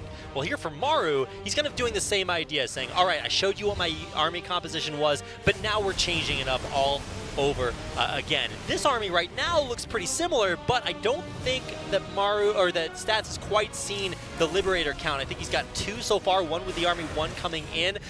Shade forward, and Maru knows what to expect. He's going to pre-split his army. The Shade, however, does not complete. Maru gets bonus, killing off a couple of Stalkers. Yeah, love the cancel. Everything would have just been shredded in the front, and now Stats in a little bit of trouble. He's trying to get Blink here to deal with these Liberators and the Widow Mines. Oh, that huge anti-armor missile. Yeah, no dodge there, no pre-split from Stats. He just takes the hit, and while this anti-armor missile will wear off, I think he has enough energy for maybe 1 more here on this Raven. So Stats splitting him up. Yeah, but Maru, is he going to be decisive or indecisive? Where's he going to go? He sends half of his army up into the natural. The probe's being pulled. The Shade from the Adepts is canceled. And Maru, he's just running Stats all over between his third and his natural. This control is just out of control right now. He splits him up, and he takes down a bunch of the Stalkers and the probes in the front line. And he's got everything cornered on the left side here by the Widow Mines and the Liberators. What is Stats going to do? He's got to fight one of these armies, but already the Nexus being shelled, and it's going to go down at the natural. The natural gets taken out. There's no tanks, but the siege mode from Maru is just too good. Those Liberator positions, giving me chills here as it looks like Maru might drop the hammer as he pushes into Stats' natural. Oh boy, 9 Widow Mines out of nowhere, and Stats not really prepared for this. The Liberator's just gonna control the area above them. And Maru making this look like a good map for aggression as he pulls them apart using the different ramps and the parts of the map that we've seen here with the rocks. And it's just the slow push now. He already took out 1 base. The Terran is up a base, and Maru, he's sitting real pretty in game number 4. It's not even just that economic advantage. If you look at the army supply, you can see that Maru is ahead there as well. And now he repositions perfectly out of that vulnerable choke point into a position to harass Stats' second mining base. And this is really where Stats has to do or die. It's going to be really rough for him here. The Liberators now, they control the whole choke. And we've seen this time and time and again. Maru is the best at trading against Protoss units, knowing exactly when to go in and when to pull out. Ooh, scary Shade there.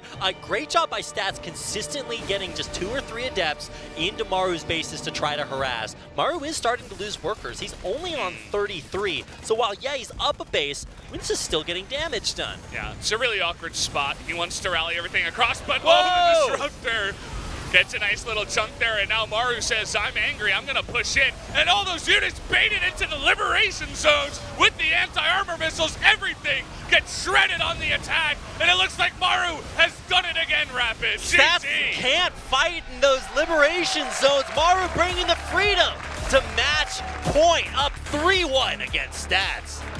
Oh boy, this guy, he was the favorite coming in, and he's making us realize why. As he takes 2 very dominant games in a row. Those didn't look like a couple of games that Stats could have won.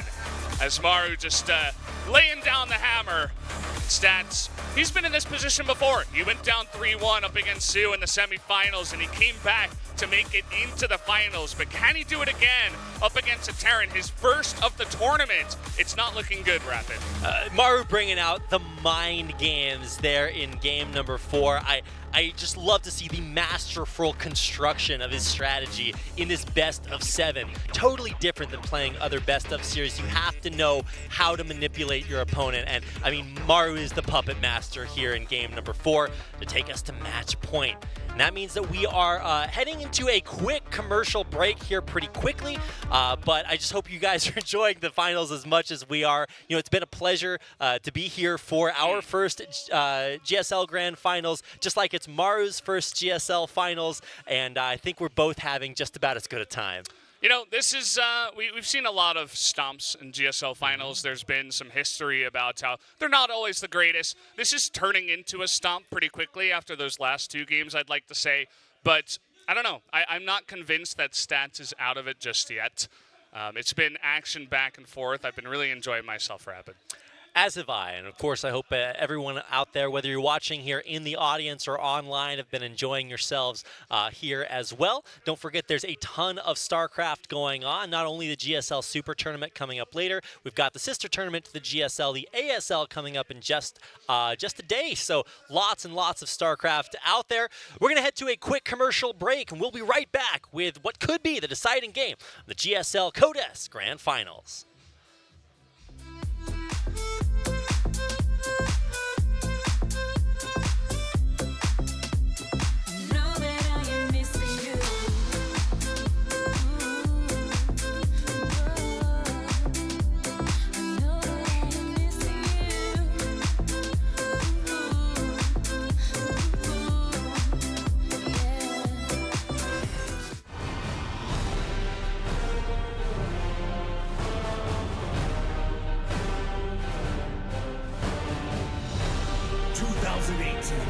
GSL Season 1, Codes, Daybreak. Higher will be treasures. Higher will be treasures. Higher will be treasures. Higher will be treasures. Higher will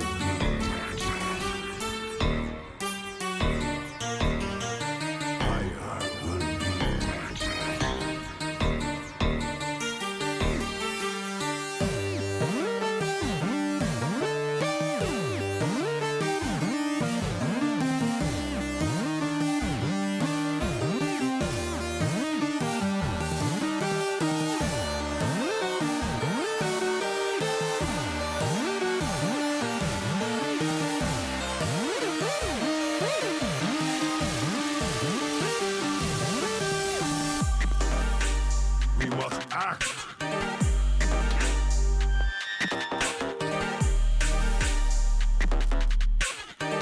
The mission is in peril.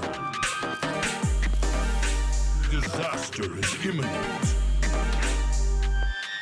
All is in jeopardy. The void beckons.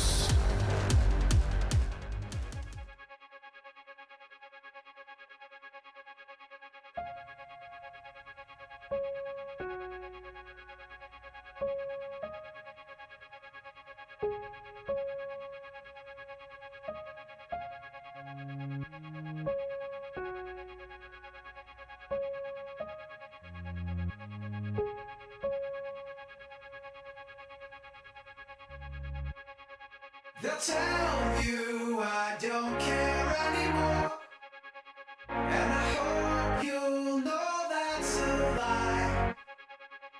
'Cause I found what I have been waiting for, but to get there means crossing the line. I don't know how to warn you for what I'm gonna say, 'cause you're holding so tight to what I'm taking away. I got demons inside me, so I'm faced with a choice. Either try to ignore them, or I give them a voice.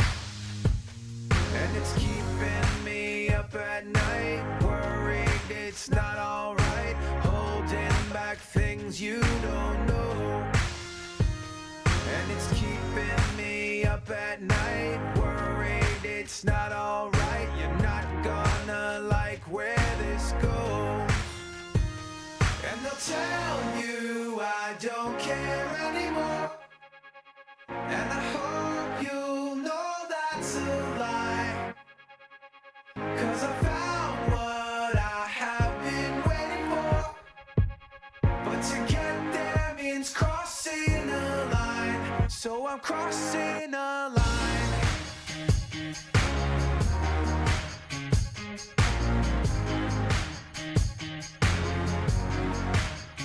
It's not about status, We know it never was, 'cause what good is the kingdom when you're missing the love?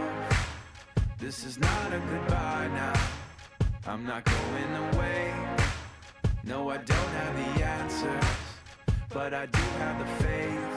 Oh, and it's keeping me up at night, worried it's not alright, holding back things you don't know. And it's keeping me up at night, worried it's not alright. You're not gonna like where this goes, no. And I'll tell you I don't care anymore, and I hope you'll know that's a lie, 'cause I found what I have been waiting for. 아프리카 TV에는 당신이 아는 것보다 다양한 인정이 살고 있죠. 말 많은 인정, 발 빠른 인정, 잘 먹는 인정, 영리한 인정, 친절한 인정까지. 모든 게 컨텐츠가 되고 누구나 주인공이 되는 세상. 알고 보면 멋진 세상. Are you free? Africa TV. 5, 4, 3, 2, 1.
스크래치를 내고 있습니다.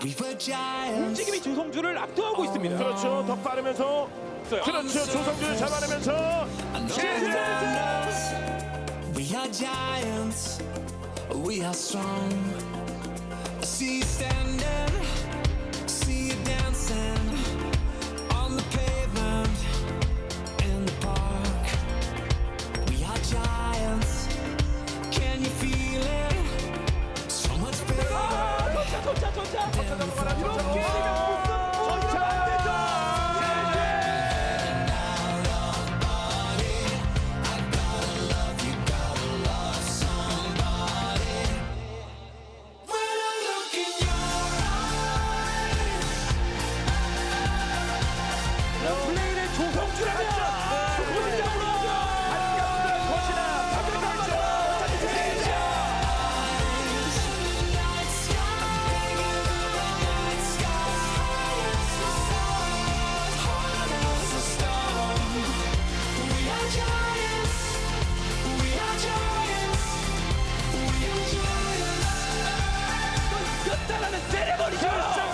축하 세레머니 대란 한 명으로서 강력한 우승 후보들을 꺾고 결승 진출을 이뤄낸 조성주 선수.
2018 GSL Season 1 Code S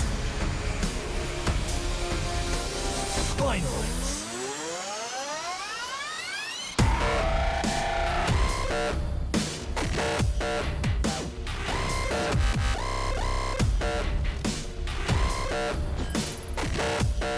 Welcome back, guys. If you're joining us late, you missed some fantastic StarCraft 2. Already Maru off to a blazing start here, 3-1 in terms of the score. A couple of cheeses back and forth in the beginning, well defended to take the wins, but then Maru really taking the series into his own hands, just outplaying Stats in the last two. That's right, but Maru's been here before, steps away from winning, but can Stats bring it back?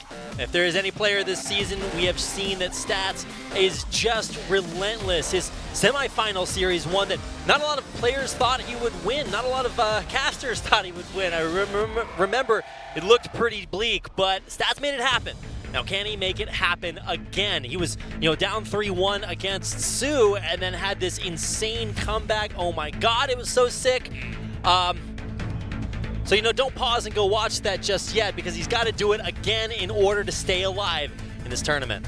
Seemingly a harder opponent for him right now. I mean, this guy has been through so much trying to gain recognition from fans domestically and abroad, and I feel like 2018 really was his year where Stats, even last year as well, when he won his first championship and began to really ramp up and gain some more fans, but he's got to do something quick in order to gain even more and overtake Maru, who is just one map away from taking it all, and that map could just be Odyssey here for set number 5, and it looks like we're ready to go, guys, so let's jump into that map right now. Heaven shall burn in a cloud of fire. We stand, fight. We start war. Are you ready to fight?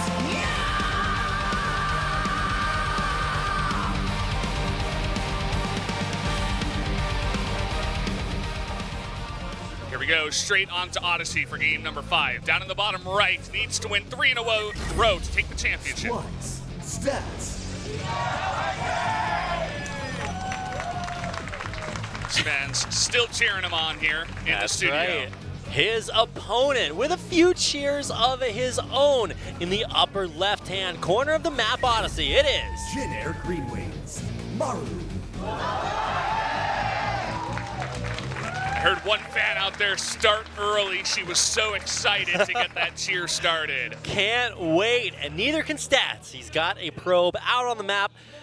Now, this is just for scouting and for proxying. Who knows? Only time, as they say, Valdez, will tell. Probably just going to want to get in there and see where Maru's barracks are being built, but even that is not enough information. You never know where he is going to put the rest of his buildings. And even though this probe is going to get in there and scout, it may not see everything as... okay, yes, it is going to see everything. Never mind. The BM depot raise. Okay. Yeah. So far, the most standard opening we've seen out of Maru. Hello from Switzerland. Nice to have you. He says he loves Giri, too, down in the bottom right. Knows how to say her name in Korean. You guys also got to put in that effort to study her name if you truly are fans. But, yeah, the most standard opening we do have out of Maru here, just the Reaper coming out and the CC. Very, very normal. Certainly another way to throw Stats off. We'll see what response he's got here. Of course, the Protoss always has a plethora of different builds they can pull out against the Terran. We'll see what he's got. See what this guy has got. He needs to raise his sign up so that people can see it. He is just really excited. Whoa! That escalated quickly. It's teacher and students coming down together, exchanging kisses here at the GSL. They're just that excited, guys. I don't know what to tell you. Yeah, that's just what happens, of course. I mean, that's completely normal. Well, this game has been completely normal as well so far, which is a little bit abnormal considering the way that this tournament has gone. Oh no, not quite the Reaper jump up spot he wanted. But Maru, of course, will be back for more later on. This is like, the scouting grasshopper. There's always more coming after it. Mm-hmm. I kind of wished that Maru didn't take his foot off the gas pedal, just really push it to Stats and not let up. on the pressure, but of course he could do that eventually, and after some time with a follow-up build here on 2 bases. In order for Maru to push the gas pedal all the way down, he probably needs to like strap a brick to it or like a big wooden block. Yeah. Maybe that, or just like ride a motorcycle instead. I don't know, but ooh, almost catching that at depth. That definitely would have been Here we go huge. again, guys. It's nothing standard. Just take away everything that I just said before, because it's Maru. It what looks like another 5 racks. It's only 4, I believe, right now, but oh no, it is 5 because there is 1 racks at the ramp here. That's right. So he's going to be putting on the pressure once again, trying to go for the build that didn't work out for him in game 2, but already Stats going to take a risk, taking that 3rd at the gold. This is a big risk, Valdez. You do not want to be going for a hidden base when you're going to have 5 racks of Marines in your front door. And that's what I mentioned earlier. Maru gets in there with the Reaper, and even though he can't get too far into the base, he at least sees what he needs to know in order to know when to go. And that's really kind of been the defining trait of Maru so far this series. It's just that he knows better than any other player in the GSL, it seems, exactly when to pull the trigger on his aggression. Certainly seems that way. We've seen him many times before, coming out here trying to deny that watchtower. He's got control of this one. But in fact, it's Stats that pushes out. Right. He's going to finish out Blink. And this is certainly one way to get ahead when your opponent is going for mass Marine, 5 racks here. He's going to scout everything, and now this should be the tell for him to say, okay, what am I going to do? I've only got Stalkers. Yeah, but look at this. He's going to be going for what feels like a huge economic build in the face of what is going to be massive pressure. He recalls his probes to the 3rd base, and he's going to be having a huge income, but he needs to transition that into units as fast as possible. Is this now going to be the tell for Stats? I mean, he should finish off those 2 forges, but he's got to make units. And finally, we do see the shield batteries coming down as Maru once again trying to cut off these Blink Stalkers in the middle of the map. More sentries and more defensive buildings and units here for Stats, but can he hold? Great blink control there. Stats is not actually blinking just individually. He's trying to keep his blink cooldowns the same. One thing that you know as a Protoss player against this build is there's no healing. So once these units stim, they've only got so many of those beautiful force fields from Stats. He crushes half of Maru's army and more importantly holds on to allow the gold base economy to kick in with more macro. How is this guy so calm under all this pressure? The perfect blink and force fields, but he's got to be careful here. He's not fighting with the shield battery. It doesn't seem to matter, though, as he's holding it off anyway, as Maru's push is going to be stopped. Stats, the meat grinder. He sets up for Maru's forces, grinding them out to a pulp, and Maru still doesn't know about this 3rd base at the gold. If Stats can both get this base up and running and defend against huge pressure, Maru is going to be set so far behind. Maru already has to go for some kind of transition. He started 2 engineering bays. He's going to get his upgrades a little bit behind Stats here, but now we are going to see him playing a bit from behind, as this time around we saw Stats hold this build off in game 2, but it was much closer. Stats eventually went on to win that game anyway, but this one he held off with flying colors. What does Maru do from this position is really the question for me, because he couldn't figure it out in game 2 either. Stats, we've always characterized him as a defensive Protoss player. It's kind of his claim to fame. Oh no! The pincer movement set up just to punish Stats for blinking. The concussive shells are going to take out crucial Stalker numbers. And yes, the blink comes back to save some of those. But Maru, he's done this time and time again this series, punishing Stats for being too adventurous with his forces. Maru certainly reading Stats very well. He's the one making the flashy plays. And so far, they've been working out for him. Oh, there's the scan. Yeah, let's see what he can do here as Charge just finishing up with 13 Zealots made. Yeah, Maru has to know about this. He's going to stem 1 Marauder, and yeah, he's going to confirm his suspicions, and finally seeing that 3rd base. But this has been up for so long. I mean, it's almost mined out, Valdez. Yeah. He's got all these upgrades too, Blink and Charge. Immortals now coming up, even a fourth base being laid down here as he knows that he's going to be safe on this map, and Maru's just going to be playing from behind. But look at this, 1-1's going to finish. There are 19 Marauders, soon to be 22 here for Maru. And, you know, Stats was very vigilant early on about picking up his forces little by little. A big blink forward! Stats is going to say this is where he's going to fight and stand, and he's going to actually stand all over Maru's army. He's stopping it. Valdez taking out forces right and left. The blink control comes through. Another warp in a Zealots to back his forces up. Maru's army is crushed, and Stats looks to push forward for a potential victory. Looks like he's done it. I was questioning fighting up the ramp, but it was the exact right thing to do. Right before there were any medevacs or any more units coming out, Stats with just enough stuff, and we're going to a game number 6. Stats not going to go down without a fight. He will stand and fight Valdez, as our intro song did say. And with that win, he keeps his hopes alive in the GSL Code S Finals. For Stats, it would mean another trip to BlizzCon, his second championship, and his title is the most successful Protoss player in Legacy of the Void. You know, a ton on the line here, but still, it's match point for Maru, who's going to have a lot of help from the rest of the Jin Air Green Wings. Yeah, Stats in his interview earlier on, he said, "I am more comfortable when I'm behind, when I'm down a ton of games." He reflected on his matchup against Sue, and I saw his face going into that last game, and I said, this guy looks defeated. He might just get taken out here 4-1. It's a very common prediction, a lot of what we've heard from a lot of the guys out here, other casters, players, and Stats just says no. He says, no, I said it to you guys before. I'm more calm and cool under all this pressure. And he holds the build once again off with flying colors this time around. I think Mari's got to shelve that build and try something else. Absolutely. I'm sure that's part of what his teammates went up to tell him there. Yeah, I love what the camera shots that we're seeing there. It's like, who would win, an entire team of trained professional players or one happy boy? Well, Stats, he has gotten himself back in it, but he still has 2 more games in order to clinch this victory, and it's only one for Maru. He's got a lot of cheeky builds that he's tried so far, but I think Stats may just have barely figured him out in time. Well, we're going into set 6 here, guys. It is going to be on Black-Pink, this big 2-player map, and this is Maru's last pick. He wanted to play a more than Neon Violet Square. We'll see if that helps him out to take the victory and take the win over Stats, or will Stats bring us into game number 7? Let's find out. Fight, heaven shall burn. In a cloud of fire we stand. Fight, we start war. Are you ready to fight?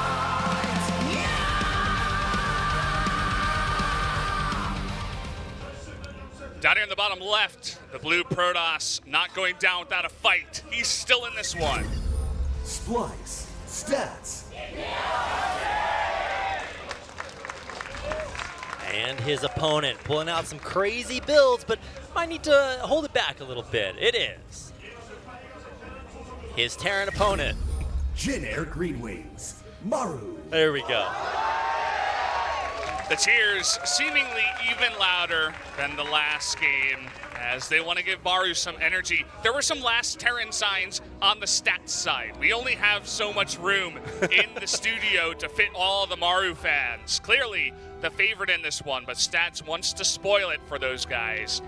You know, Maru deserves all of those fans. He has had an absolutely spectacular season. An important curse that we talked about him breaking is that he's never been here to the GSL Grand Finals. You talk about Sue having 6 second place medals. Well, Maru is the Sue of the semifinals. He's been there more than any other GSL player in history, 4 times. And now finally he has broken through to the grand finals, and this might just be his year. He's got incredible momentum coming off of a WESG win and tons of top 4 finishes, and now he has his moment to claim that Korean Triple Crown with his 3rd major Star League win.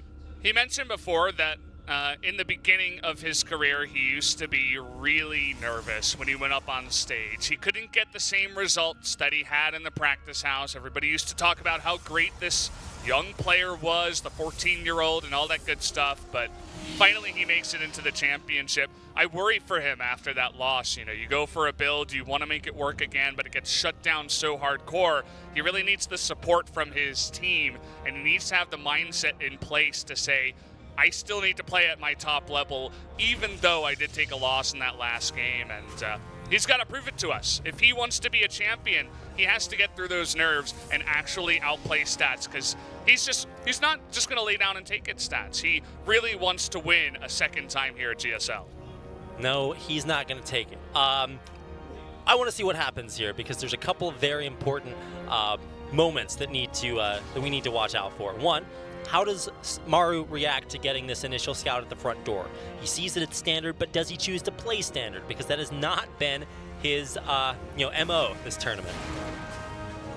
Yeah, certainly everybody's waiting with bated breath to watch whatever new crazy build Maru's going to do. What tactics is he going to bring out in Game 6 on Blackpink? So far, again, looks kind of standard, as he does, just pump out some Marines with the Widow Mine here. But let's take a look at the starports. Maybe we won't get to look at that just yet, but as I see, the cloak is on the way. Looks like we will have Banshees here for Maru in Game 6. That's right. But what is the tech on the other side? I loved Stats' build in game number 5. In game number 5.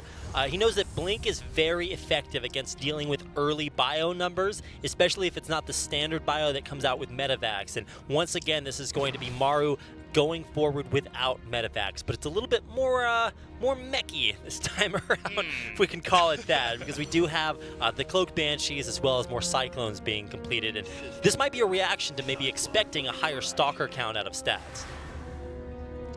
The last shot! Oh no! It's the little Adept that couldn't. Yeah, Reaper gets away. That Probe coming out here wants to get a scout, wants to see what he can see over on the right side of the map. Checking for third base, of course. If you do see a Terran player getting an early third, or maybe there's some proxy buildings over there, it's just going to really reconfirm to Stats that he is going up against this two-base economy, because he needs to know, hey, what's coming my way? There's also a pylon coming down here. Gonna show the third base to Maru. Oh, but the Banshee, the perfect scout here, is gonna see the proxy pylon. We had 3 extra gateways on the way there. That's back important. at home. And look at this, he even cancels the Nexus afterwards. Oh my god, the ghost of MC just got chills. The Nexus cancel behind this to go what could be all in. Like, where are those shield batteries? So, I guess they're back at home to defend. Out a little bit. I mean, he sees the Banshees. He doesn't have a robo, so he's like, oh crap. I gotta put on pressure. I gotta, keep those Banshees away from me. I have to cancel the third base because I can't mine from it if I don't have detection. Tries to blink away here, but there is a tank in position. And even a Banshee to help out there. There's still, again, no detection on the attack there. Well, there's a shield battery. That'll help keep those probes nice and healthy against this. It's gonna make it much harder for this Banshee to kill them. Nothing can fight back against it. There is no detection still. Now, how is he going to handle this? There's 2 tanks now. It's twice as bad for that Adept. The Banshee still reigns supreme. There's no detection even still for Stats. Yeah, he's crumbling a little bit to this Banshee pressure. Certainly, without having scouted this, he's caught completely off guard. And now he's just scrambling desperately to do whatever he can to not take that many losses before he gets the detection out. And finally, we have our first observer come out. He at least goes across the map, pressures Maru a bit, stops him from getting a third base, but Stats his own third base is so late. Sick cloak, almost a snipe there. We're seeing the unit tab. I really want to see the production tab because we have 3 Banshees out, which is an uncharacteristically high number. It feels like from Maru, he's only gone as high as 2 so far here in the finals. And, versus Protoss, they can be very effective at sniping off individual stalkers. If you do have that cloak advantage, you can get in there. But, now I think he realizes he's done about as much damage with those Banshees as possible. It's going to be transitioning into things like Raven, getting those bio upgrades. Yeah, I'm a bit worried here for Stats. Everything is a little bit behind. His third Nexus is going to be mining so late, 7 minutes into this game, and Maru just back at home. It looks a lot like Abyssal Reef, where he just gets this massive army on 2 bases and slowly expands into a third while chipping away at Stats in many different ways. But the question is now, can Stats build up to Storm in time to hold off a follow-up push here. He's going to hold off the Banshee at least to start. He does hold it off by taking it down. But is Storm even the right follow-up here? Usually you're going to want that against big masses of bio. So if your opponent's going heavy Marines, that's what you want to go for. But, you know, this has a lot mixed into it, right? We've got Widow Mines coming up. We've got Ghosts. So, you know, maybe he's going to be able to feed back. Maybe just zone with those Storms. But, oh, this is a big deal. Another immediate cloak. Maru with another Stalker block there. Keeps his final 2 Banshees alive. Even goes for the cheeky repair. Yeah. Was a close one there. Close call. Stats trying to tip his own way back into the game. You'll notice that Maru did a lot of preparation for any kind of harassment in this game, especially in the main. We've seen a lot from Stats when he does stabilize in the mid-game that he loves to go for Warp Prism play. I mean, any big top Protoss player is going to be going for that. So Maru trying to cover all his bases, wants to be out on the map with the majority of his units, doesn't want to have to deal with any kind of Warp Prism play in his backdoor. Okay, well, finally, we're going to see what feels like a big push from Maru. He does have a Warp Prism somewhere. Wait, am I crazy? Did I not just see a Warp Prism from him earlier? I'm guessing no. Okay, never mind. Pay no attention to the man behind the curtain. Yeah, but he is out on the map. Doesn't seem like there is one for now. Just trying to build up the Storm as fast as possible and make as many Immortals as possible to help deal with a push that will come out from Maru here. What's so scary about Maru's pushes, I think we saw that in the last game, is that you never really know when he feels like he just has enough to go.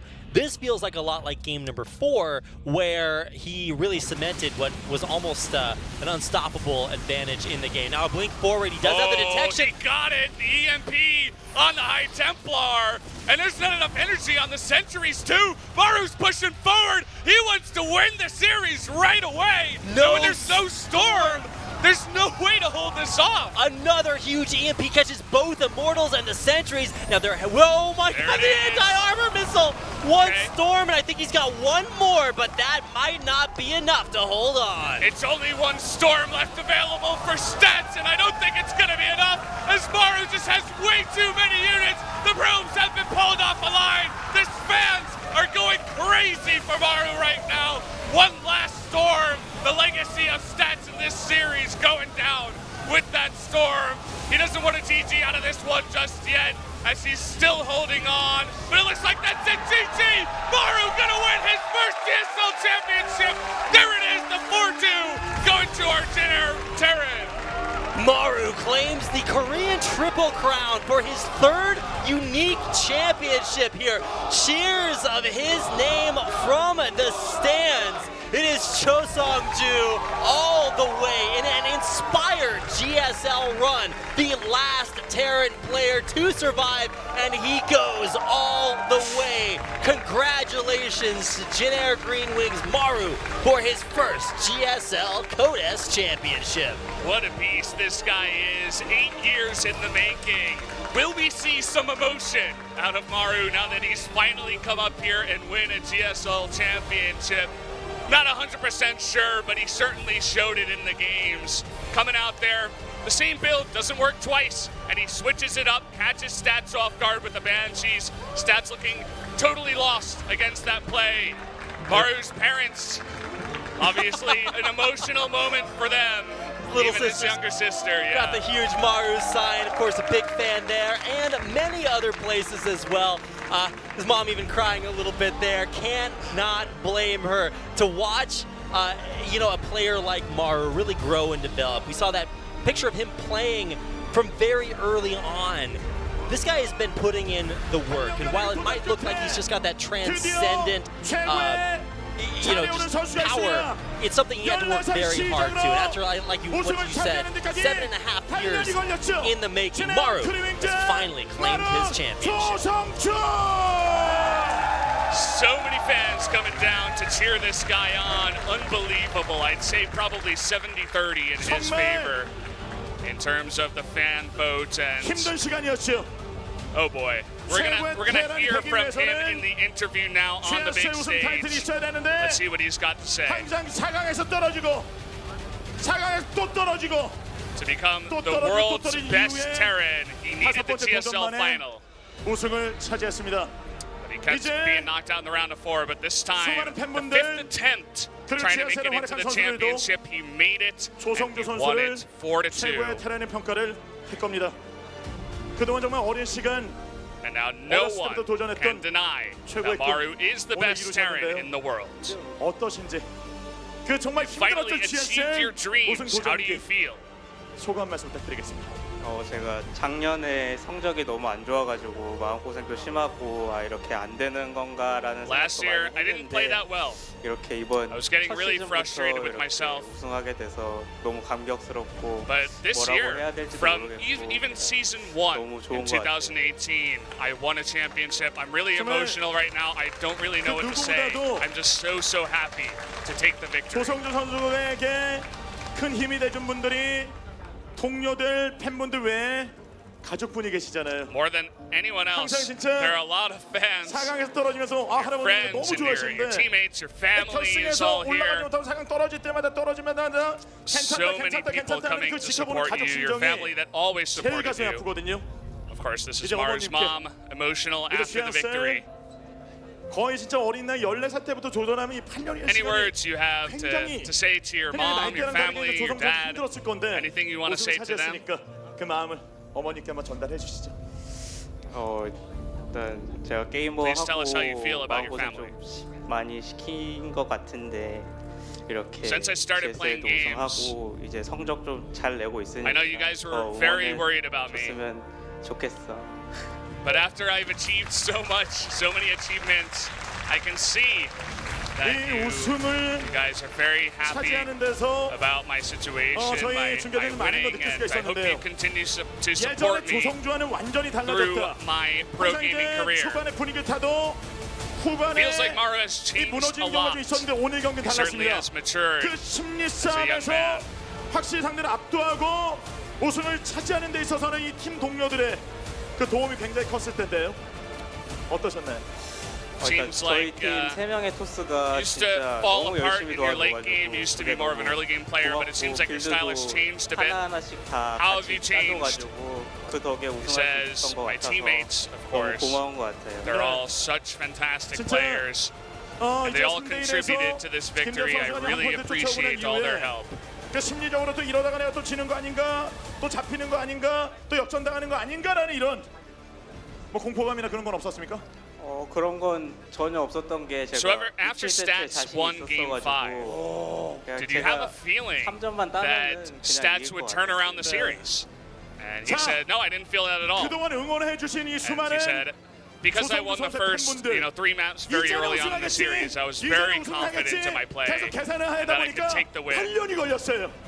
8년 동안 변함없이 There are so many 아끼고 fans 사랑해주고 that keep 또 저기 on supporting you. 들어주신 They 팬분들에게 all wanted to see Maru raising the trophy, but it took 감사 8 인사드린다는 years to see you 일단 win a 제가 GSL. 국내 So 리그 say something 결승 to your 경험이 fans. 별로 없는데 그럼에도 불구하고 이렇게 I know I 오랜 haven't 기간 won 동안 a championship 응원해주셔서 너무 감사하고 in a while in a Korean 이제는 tournament. 결승도 많이 오르고 성적 더 잘 낼 But you 테니까 guys continue 많은 to stay there and 응원해 kept supporting me. 감사합니다. And I practiced so much to win this GSL title. And I want to extend my gratitude to all of you guys who support me. And I'll continue to practice hard and show you fantastic games. 직접 가서 경기를 못하고 뒤에서 지켜봤던 블리즈컨에 가게 됐습니다. So for the last 3 years, you haven't gone to BlizzCon. 이제 상금 랭킹 부분도 확실하게 새로운 But 데이터를 because you won the GSL, you will go to 올리게 BlizzCon 됐는데 this year. 앞으로 조성주 선수가 어떤 선수로 어떤 모습을 이번 시즌뿐만 아니라 앞으로 보여줄 건지. But now your prize earnings have gone, they've skyrocketed.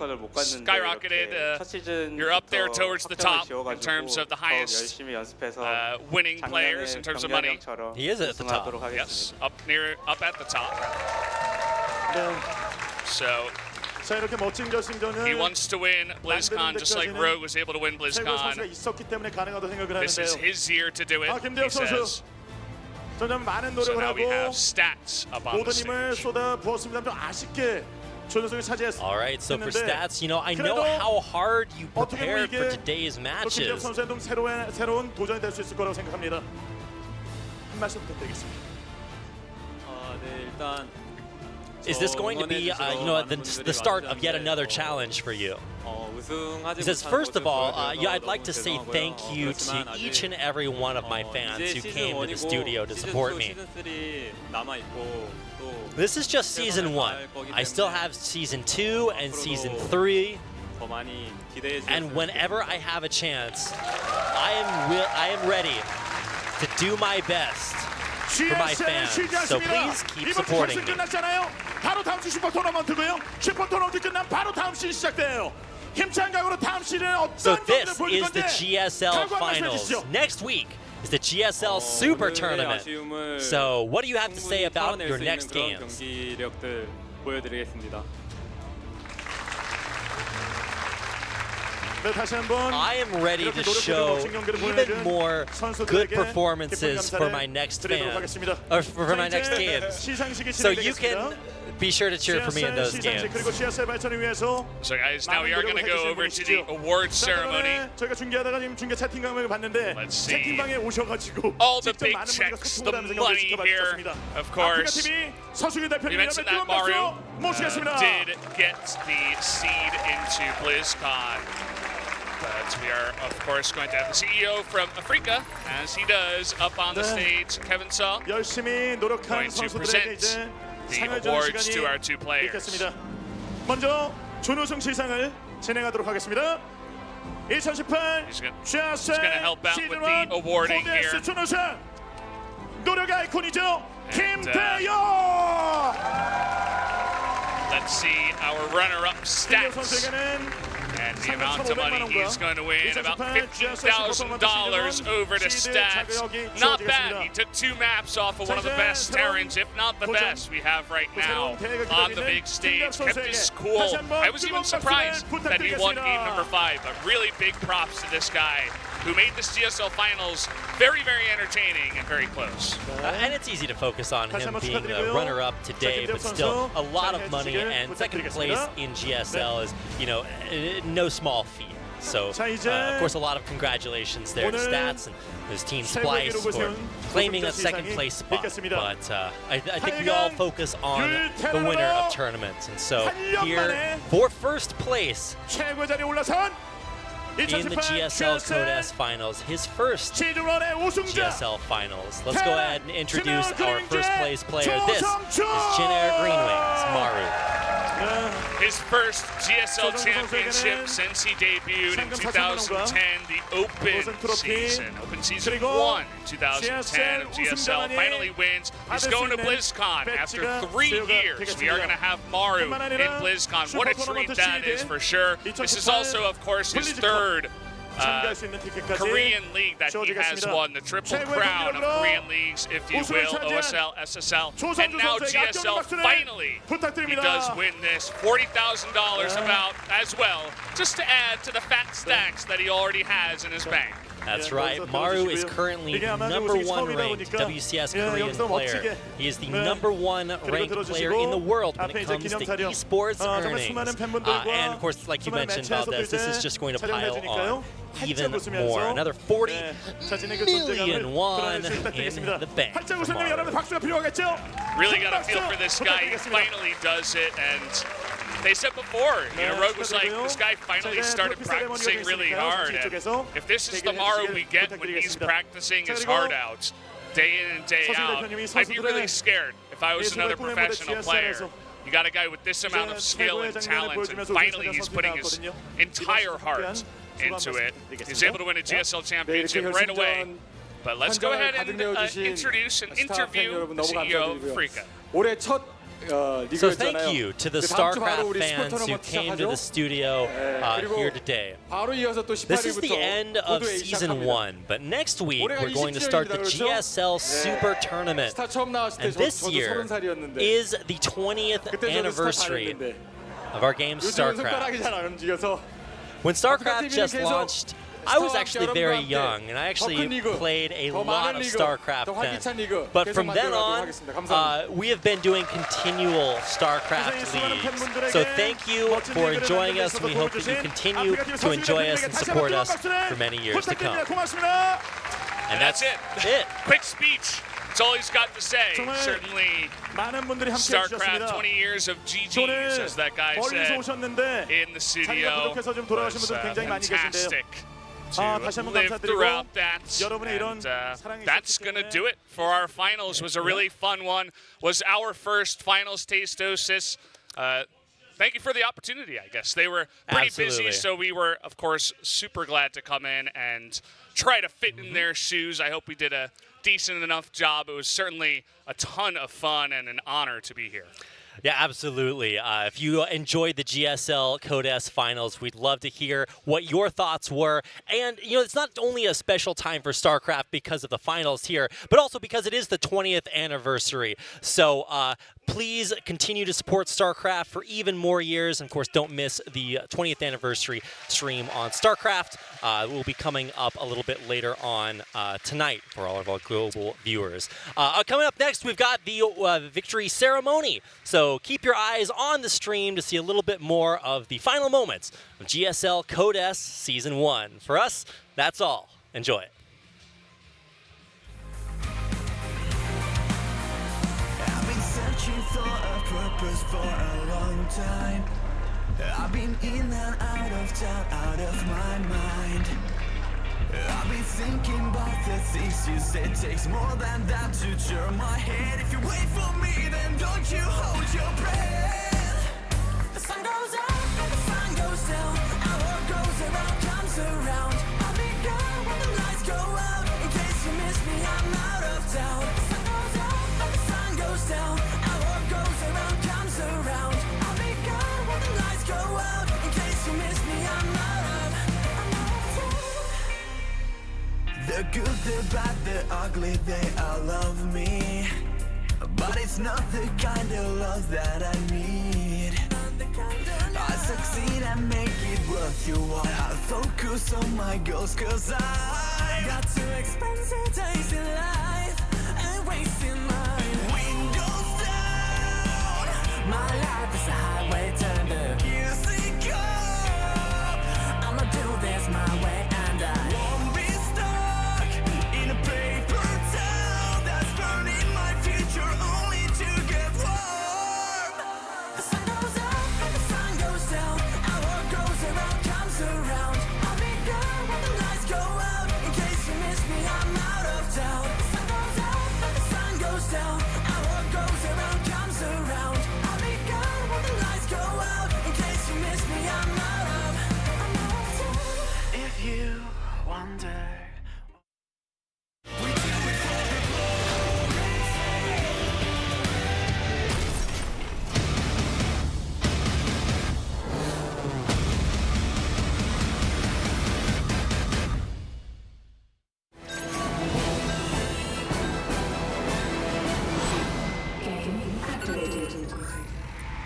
There's a place at the end of the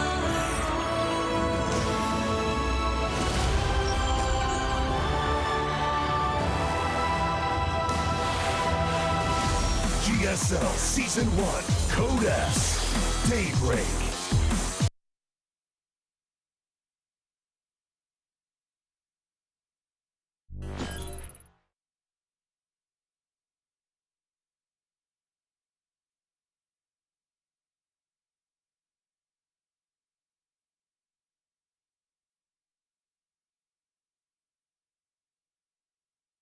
Oh, it's Saturday night. I pray for the wicked on the weekend. Mama, can I get another amen? Oh, it's Saturday night. Swear to God, I ain't never gonna repent. Mama, can I get another amen? Oh, it's Saturday night.